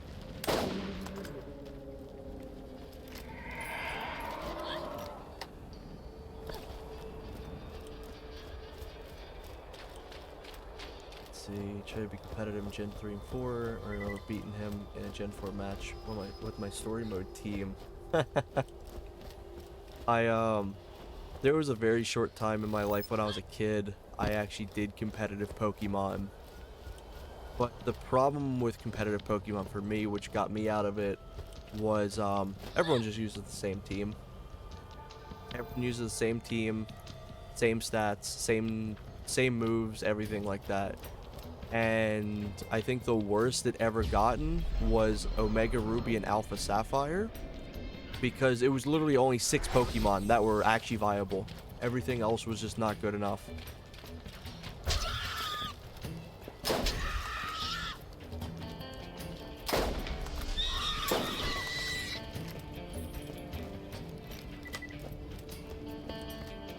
But like, I put so much time into like Pokemon Ruby, Pokemon Platinum. I 100%ed Platinum's available decks and everything you could do in it. And Pokemon Ruby, I did a lot, but I never 100%ed that. I got all the available Pokemon, but not like all the quests and everything. And then Gen 6 I 100%ed. Gen 5 I didn't 100%, but I did have a phenomenal time with that one. Always count on Marcos with the best guns around. With Gen 6, I didn't really give a shit about Gen 6 as a story or anything like that, but everyone that I had been around at that point had been really into Pokemon, and Gen 6 was the modern one at that point. So I was like, well, I guess I'll be playing a lot of this.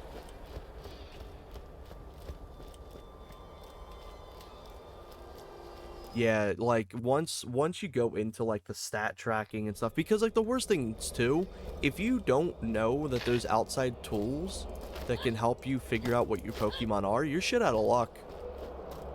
You have to talk to like a random person. It's like, today I've got the little dust on my ball sack, and it means like your fucking Pikachu's got like high attack.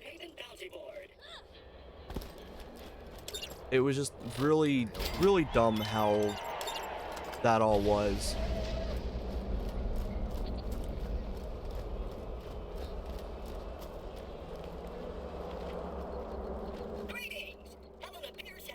Yeah, agreed. But honestly, the thing is, with the main story, the main story for Pokemon games are so easy that you can pretty much just use any Pokemon you want, which is perfect. Especially for like people who just want to play through it however they want.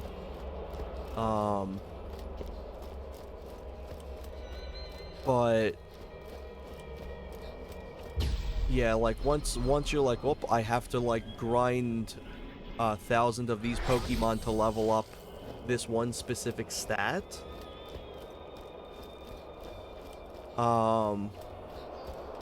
Then it becomes like really atrocious, because it's like, oh, I can't have my Pikachu ever face a Cubone because a Cubone levels up special attack, and I'm trying to level up special defense. So I could only fight like these Geodudes. And then it's just like, oh, going to the daycare, like, and like farming eggs and stuff like that's also a pain to get like perfect IV stat Pokemon and everything. So give me 1 second. Also, it's good to see you, official. Hope you're doing well today. There we go.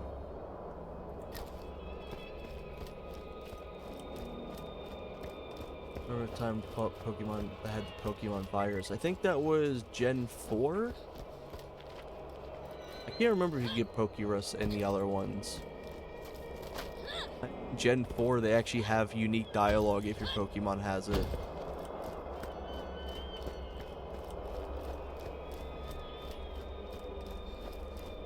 Yeah, like, and then I didn't really play, like, anything competitive after X and Y, Omega Ruby and Alpha Sapphire. I got a good amount through. Like, I beat it and everything like that. I did a lot of the side content stuff. Holy shit. But it was definitely when I started declining playing the newer games. And then Sun and Moon came out. Apparently they're like really good games, and I'm glad they're really good games. I couldn't stand Sun and Moon. There was one specific area that made me turn off the game, and I never turned it back on. Because it's just tutorial hell. The entire game's just a giant tutorial, it felt like. And there's one specific road that's like, you walk 5 steps, cutscene. Walk 5 steps, cutscene. Walk 5 steps, cutscene. And it just kept going. And I think halfway through it, I just turned the game off, and I never turned it back on. And then a while later, I turned it back on, and I was like, oh, I wonder what part I was at. And I was right there, and I walked 5 steps, I got cutscene, I went, I remember, and I turned it back off.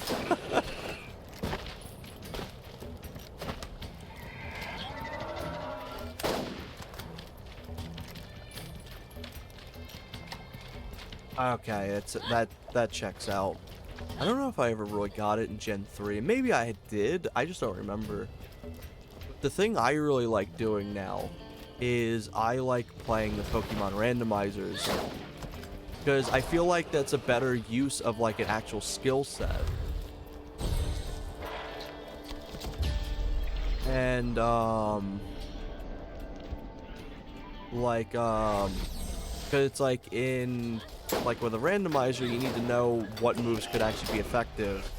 And if anything, you need to remember what these moves are capable of. Like, especially if you have, like, a randomized stats, then it's just like, oh shit, now I gotta remember that, like, Tackle actually does 140 damage, or 40 power instead of, like, 40, or 60. So I like having that a lot better than being like, oh, I know how to, like, max grind out a, an IV. Time to play! Strip the prep! I'm gonna see what this crate objective is.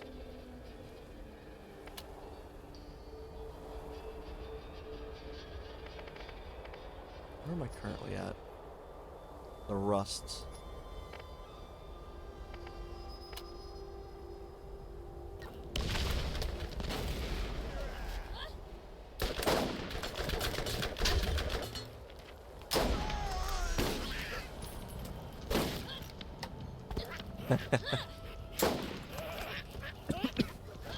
Yeah, for me, my favorite's always been Ruby. I love Platinum to death. Diamond and Pearl kind of suck. They're actually pretty terrible, to be honest. But Pokemon Platinum, these things explode. Pokemon Platinum is genuinely phenomenal, but the combat is so extremely slow in those games that it takes forever to go through one encounter, essentially. And that even speeds up Diamond and Pearls. Diamond and Pearls is like 2 times even slower.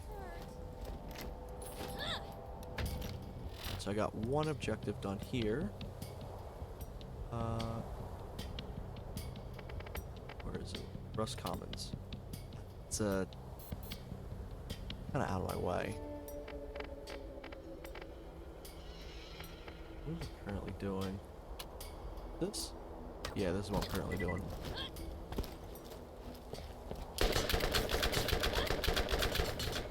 But yeah, Ruby is always my favorite. It was also the first handheld Pokemon game I played. Platinum I love to death, but I just wish it was faster. Black and White is phenomenal. Black and White 2 is genuinely, like, really, really good. Both the Black and White games are, like, top tier. They're just unbelievably good.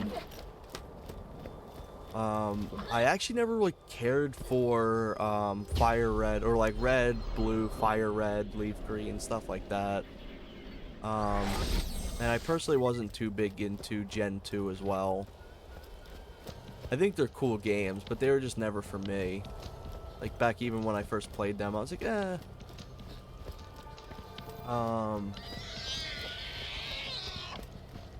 But the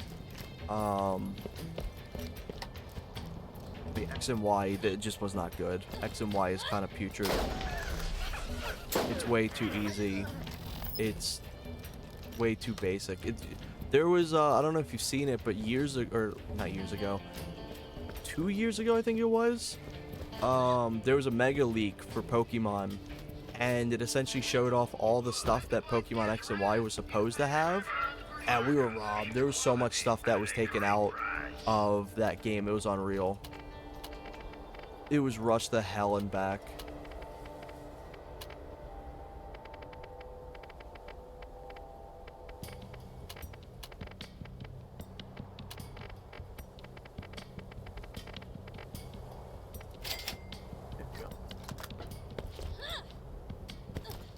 Yeah.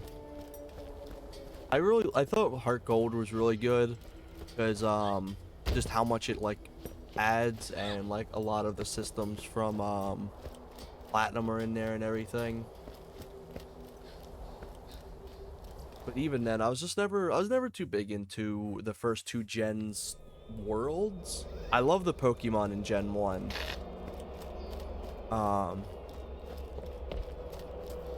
But they were just never like main title games I cared too much for. But all the side games were like my favorite.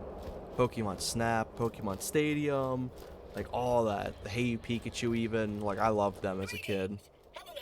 I couldn't get enough of them.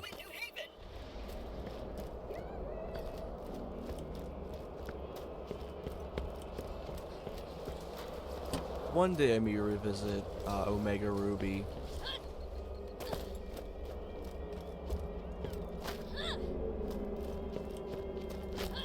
One of the modern Pokemon games I actually really liked, and I'd probably say is probably one of my top 5 favorite Pokemon games, is Pokemon Legends Arceus. That one's actually really good.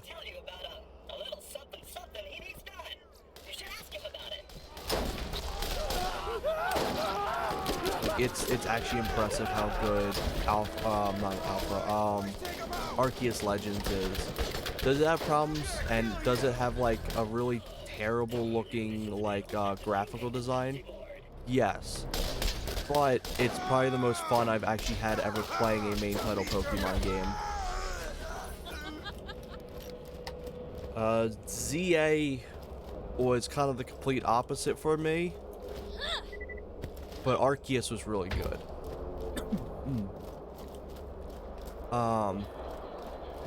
I beat Sword and Shield. Actually, a friend lended it to me. I didn't care for it. I hate that character Hop. I hate him with a passion. Putrid little shit. Can't stand him. So let me activate some of these quests here. Hi man, what you want? Well, bye now. Hi, nice scooter. I was named after my sister. Yeah, I ended up beating Shield. I didn't really have a good time. Like, obviously, even the worst Pokemon games are going to be fun. Like, that's one thing with Pokemon. They know that even at their bare minimum, they're still fun. Even at their complete worst. Like, look at Scarlet and Violet. Putrid games. But the battling and catching mechanic is still really fun. So it sold gangbusters. Welcome to hell. I need to go for this. There we go. But I wasn't a fan of Sword and Shield. Like it just wasn't appetizing. Had some great Pokemon in it, I will say. So it's not entirely just like, oh, this game completely bad for me. It's like there was a lot of things I did think was cool.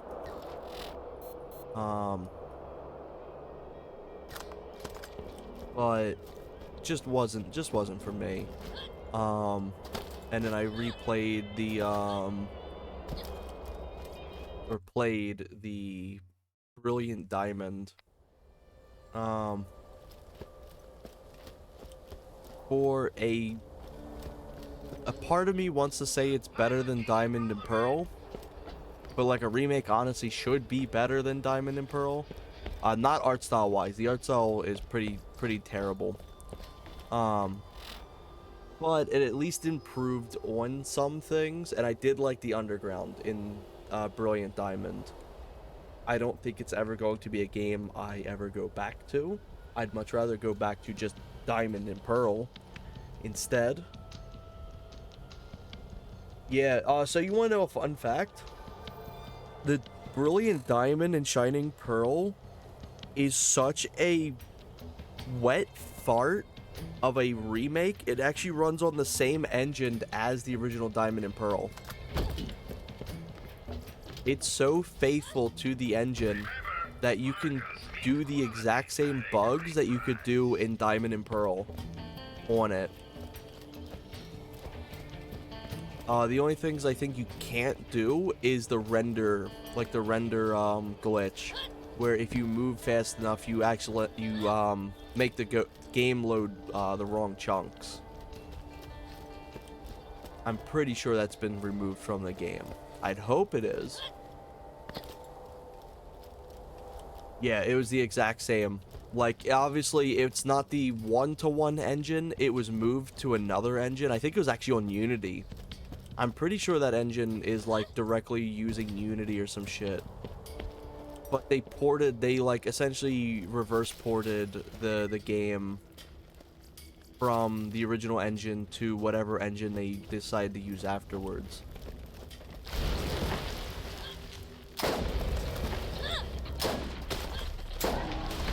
But it's definitely a disappointing game. They should have remade. Did I accidentally pick up the wrong one? Oh, yep, I accidentally equipped it. They should have just remade, like, Platinum. Platinum is, like, the superior version. It literally made Gen 4 successful. Because Gen 4 was genuinely, like, terrible with Diamond and Pearl. They were bad. The story was bad. The gameplay loop was bad. The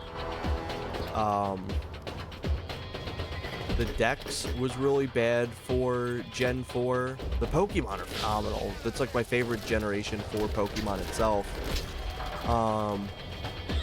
But like the fact there's only like 2 fire Pokemon in the entirety of Diamond and Pearl, and then Platinum came along and like smoked it. Like they did so good at remaking the entire story and world for Platinum.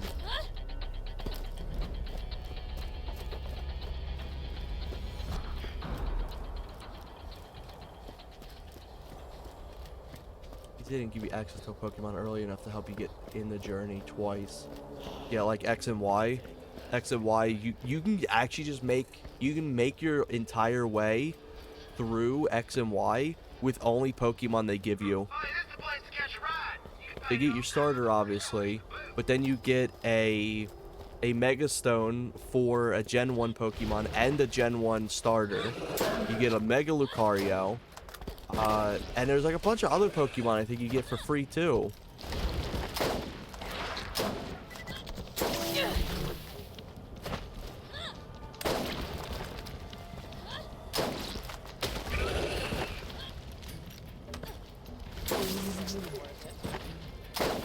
Something I do wish they would have gone back to after Gen 5, but I think they were so afraid because people hated Gen 5 for no reason. They hated it because you couldn't get Gen 1 Pokemon in it. And I think they're so afraid of ever using anything from Gen 5 again that like they just refuse to like implement any features that came from it. One thing I would love to see again is hard mode. The Gen 5 series offered hard mode in it, which is really cool. Hey, you talk shit about that ice cream, but how many stupid circles are in Gen 1? You got Geodude, you got Execute, you got Venonat, Electrode, Voltorb. There's a ton of terrible Pokemon designs in Gen 1. Which I know it's a meme to shit on like the trash and the ice cream cone. And they are kind of like a little booty. But like every generation's had something like a general like terrible design. Where are you going? Oh, right here. Perfect. But yeah, people just like really hated Gen 5 for like no reason. Besides like new bad.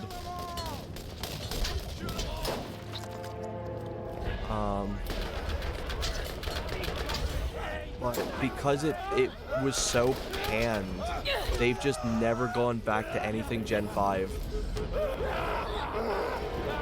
Like hell, they were supposed to be doing remakes for Gen 5 next after Gen 4, and they just didn't. They went straight to Gen 6. That's how afraid they are of Gen 5.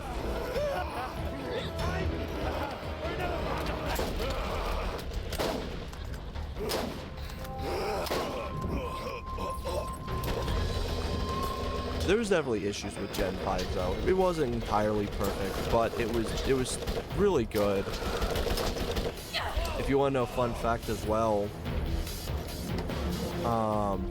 the storyboard director, like the person who directed all the games and stuff, was actually fired in the middle of Gen 6, and you can tell because the writing went to shit. Like the entire game just kind of went to shit. They're like, yeah, we fired him. He's too demanding because he had like these things he wanted implemented that were like actually fun. We got rid of him. That was a very delayed reaction from him. I'm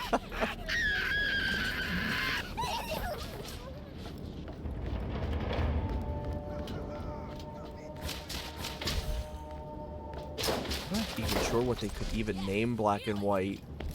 Like they'd probably go off of like a gradient, like gradient black and gradient white or something.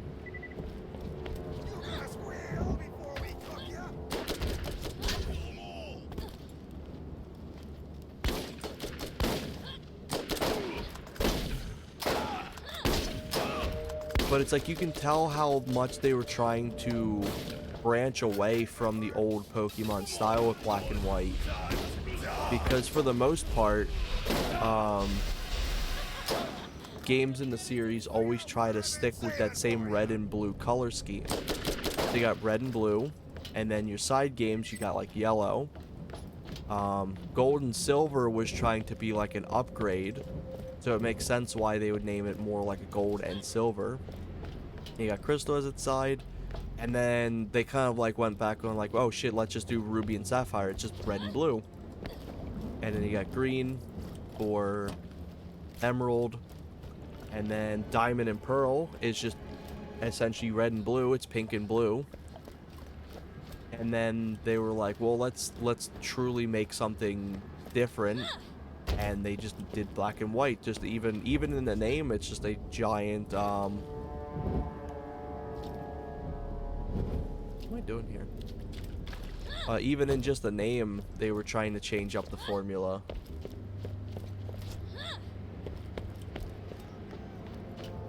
Even in the fact, too, that instead of just doing a Pokemon Gray, they did a sequel.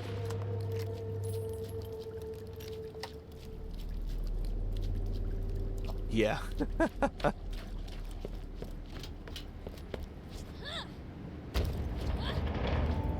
In here.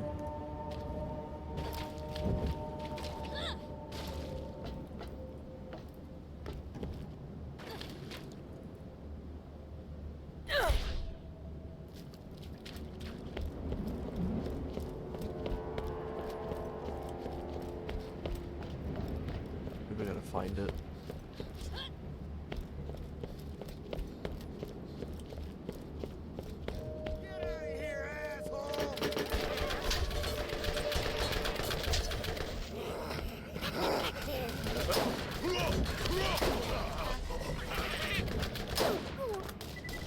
And then X and Y, its color palette is blue and red, and then Sun and Moon's different, but they still use that like reddish and blue kind of scheme where it's just like an orange and a dark blue.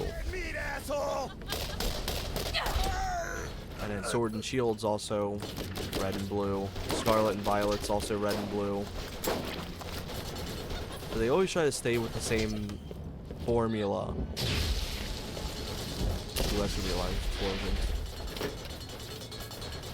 Eee, that sounds good.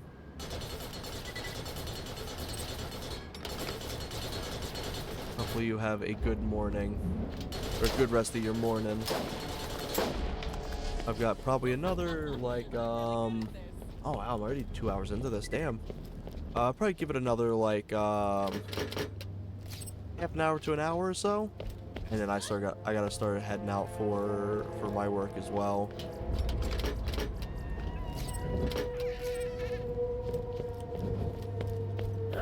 But a lot of criticism for Pokemon aside, there is so much I do love about Pokemon.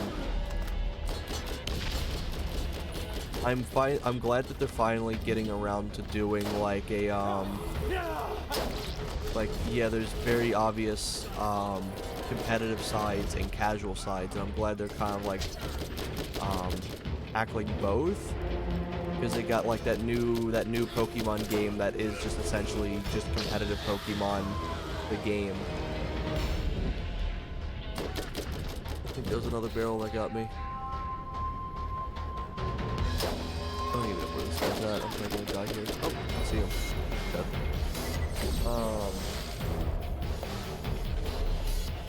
Like there is a lot of good stuff about like Pokemon games.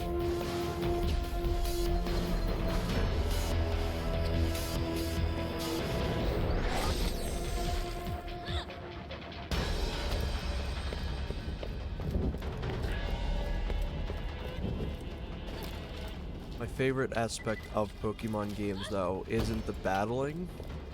It's actually like the world exploring. I actually like walking around the world more than the actual battles. I like the more grounded aspect of it, of like Pokemon Snap, where you're just taking photos of them and stuff like that. I like when they tackle living in the world of Pokemon and not just being a great trainer. So what do I gotta do here? Wanted fresh fish.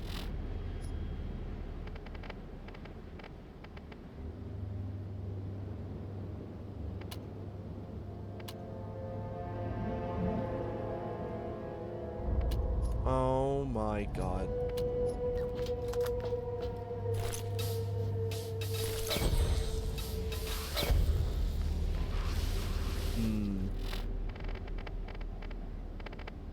Maybe a bit of a problem.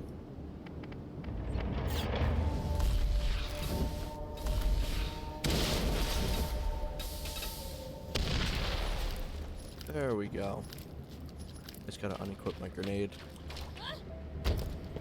But that's one thing I always really like, is the lived-in aspect of them.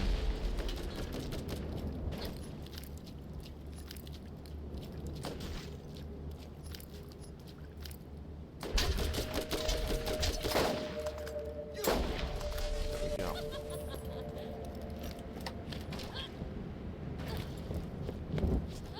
That is something I'm definitely going to be excited about talking about when I do the tier list coming up. Not exactly sure when this tier list will be coming out. It'll be a full live stream, but it'll be tackling or as much as I know, as much as I can remember, every single video game that I've ever played. That I think that'll be fun, because I'll get to like see some games I haven't played in a long time and chat about them, or like games that have a lot of titles in their franchise. I can like really sit down and break down what I do and don't like about certain games in those franchises. I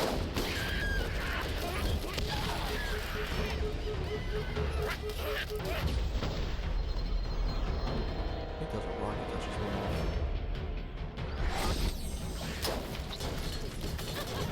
I'm still using something else that's not just the sniper.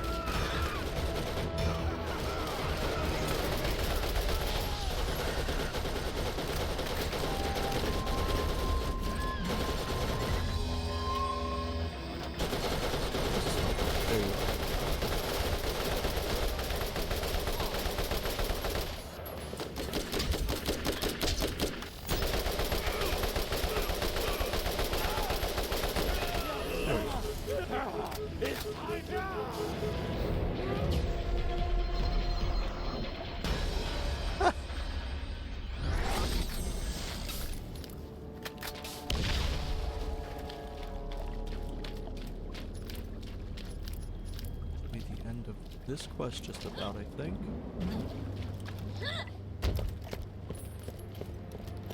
I'll reload that in case I go down.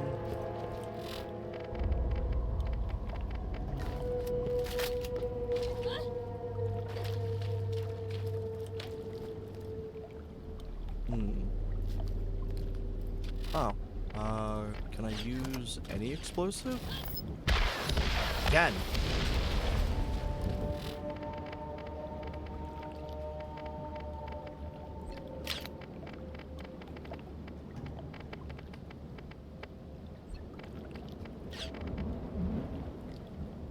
10 times ammo regeneration. Interesting.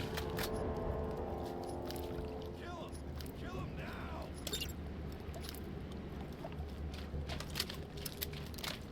Maybe it means ammo regen in your inventory. What's the other quest in here? Dumpster diving for great justice.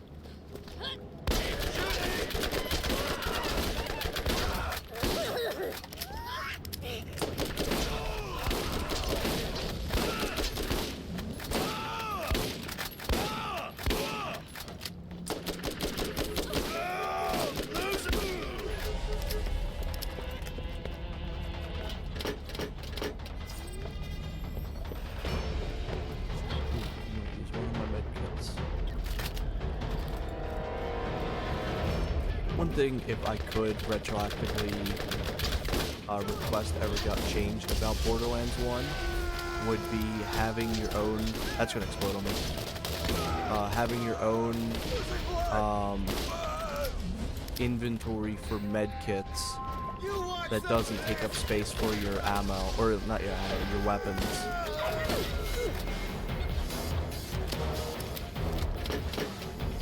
Even if it's limited, even if you only get like let's say 3 slots or something.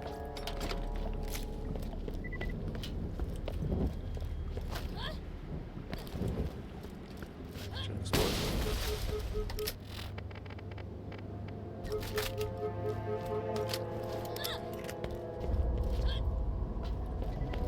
Let's see.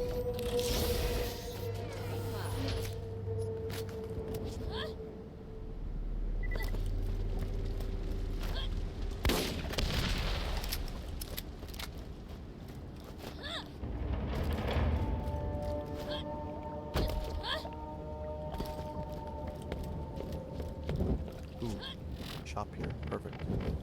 Let's see. Get these.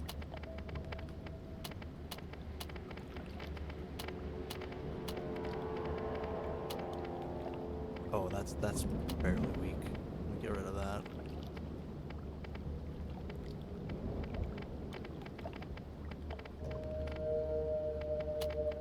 Don't need these.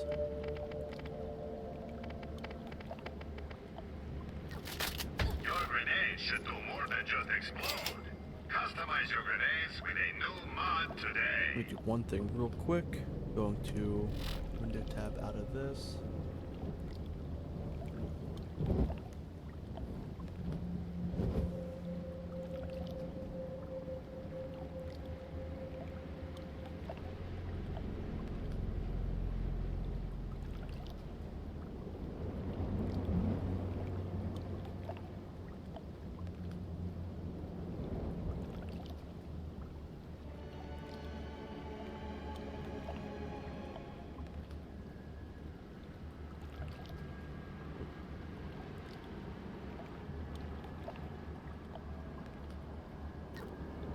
There we go.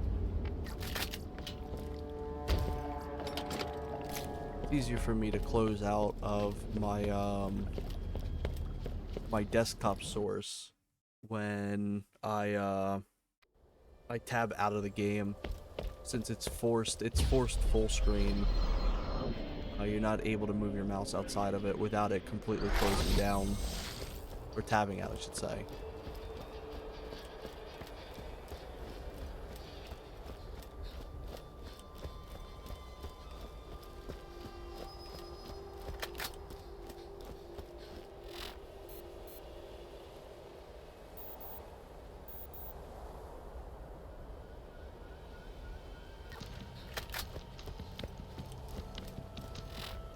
Use up my last med kit here.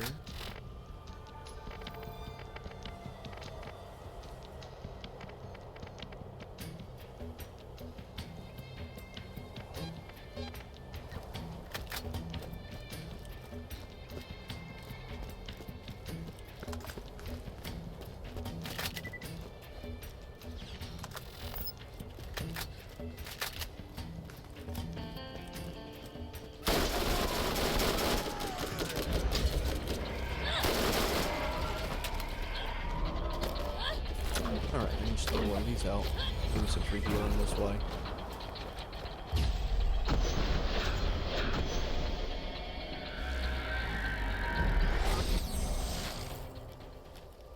Let's teach him a lesson! It's time for my pound of flesh!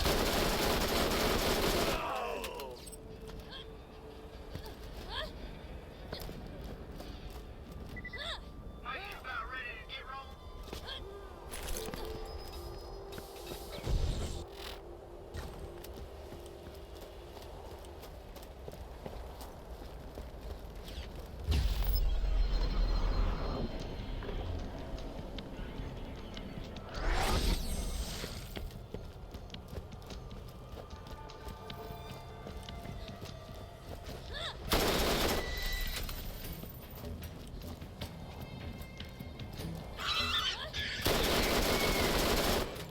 All right, boys! For another pound of flesh! They don't really grant you any XP, but they do speed you up when you get a kill.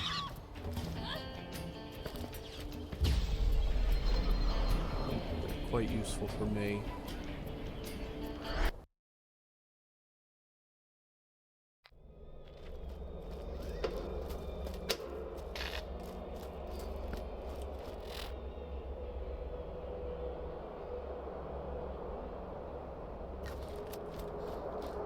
What I may do as well is I'll probably start winding down here. I figure I'd just give myself a little bit extra time before work. That way I'm not like streaming and chatting this whole time and then going right from this to getting ready for work and then going in where I talk all day.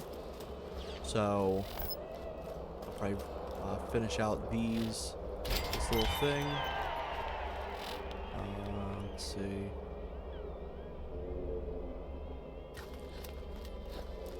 I don't think I got anything else here. Anything in New Haven? I don't think I have anything. Oh, I do got this.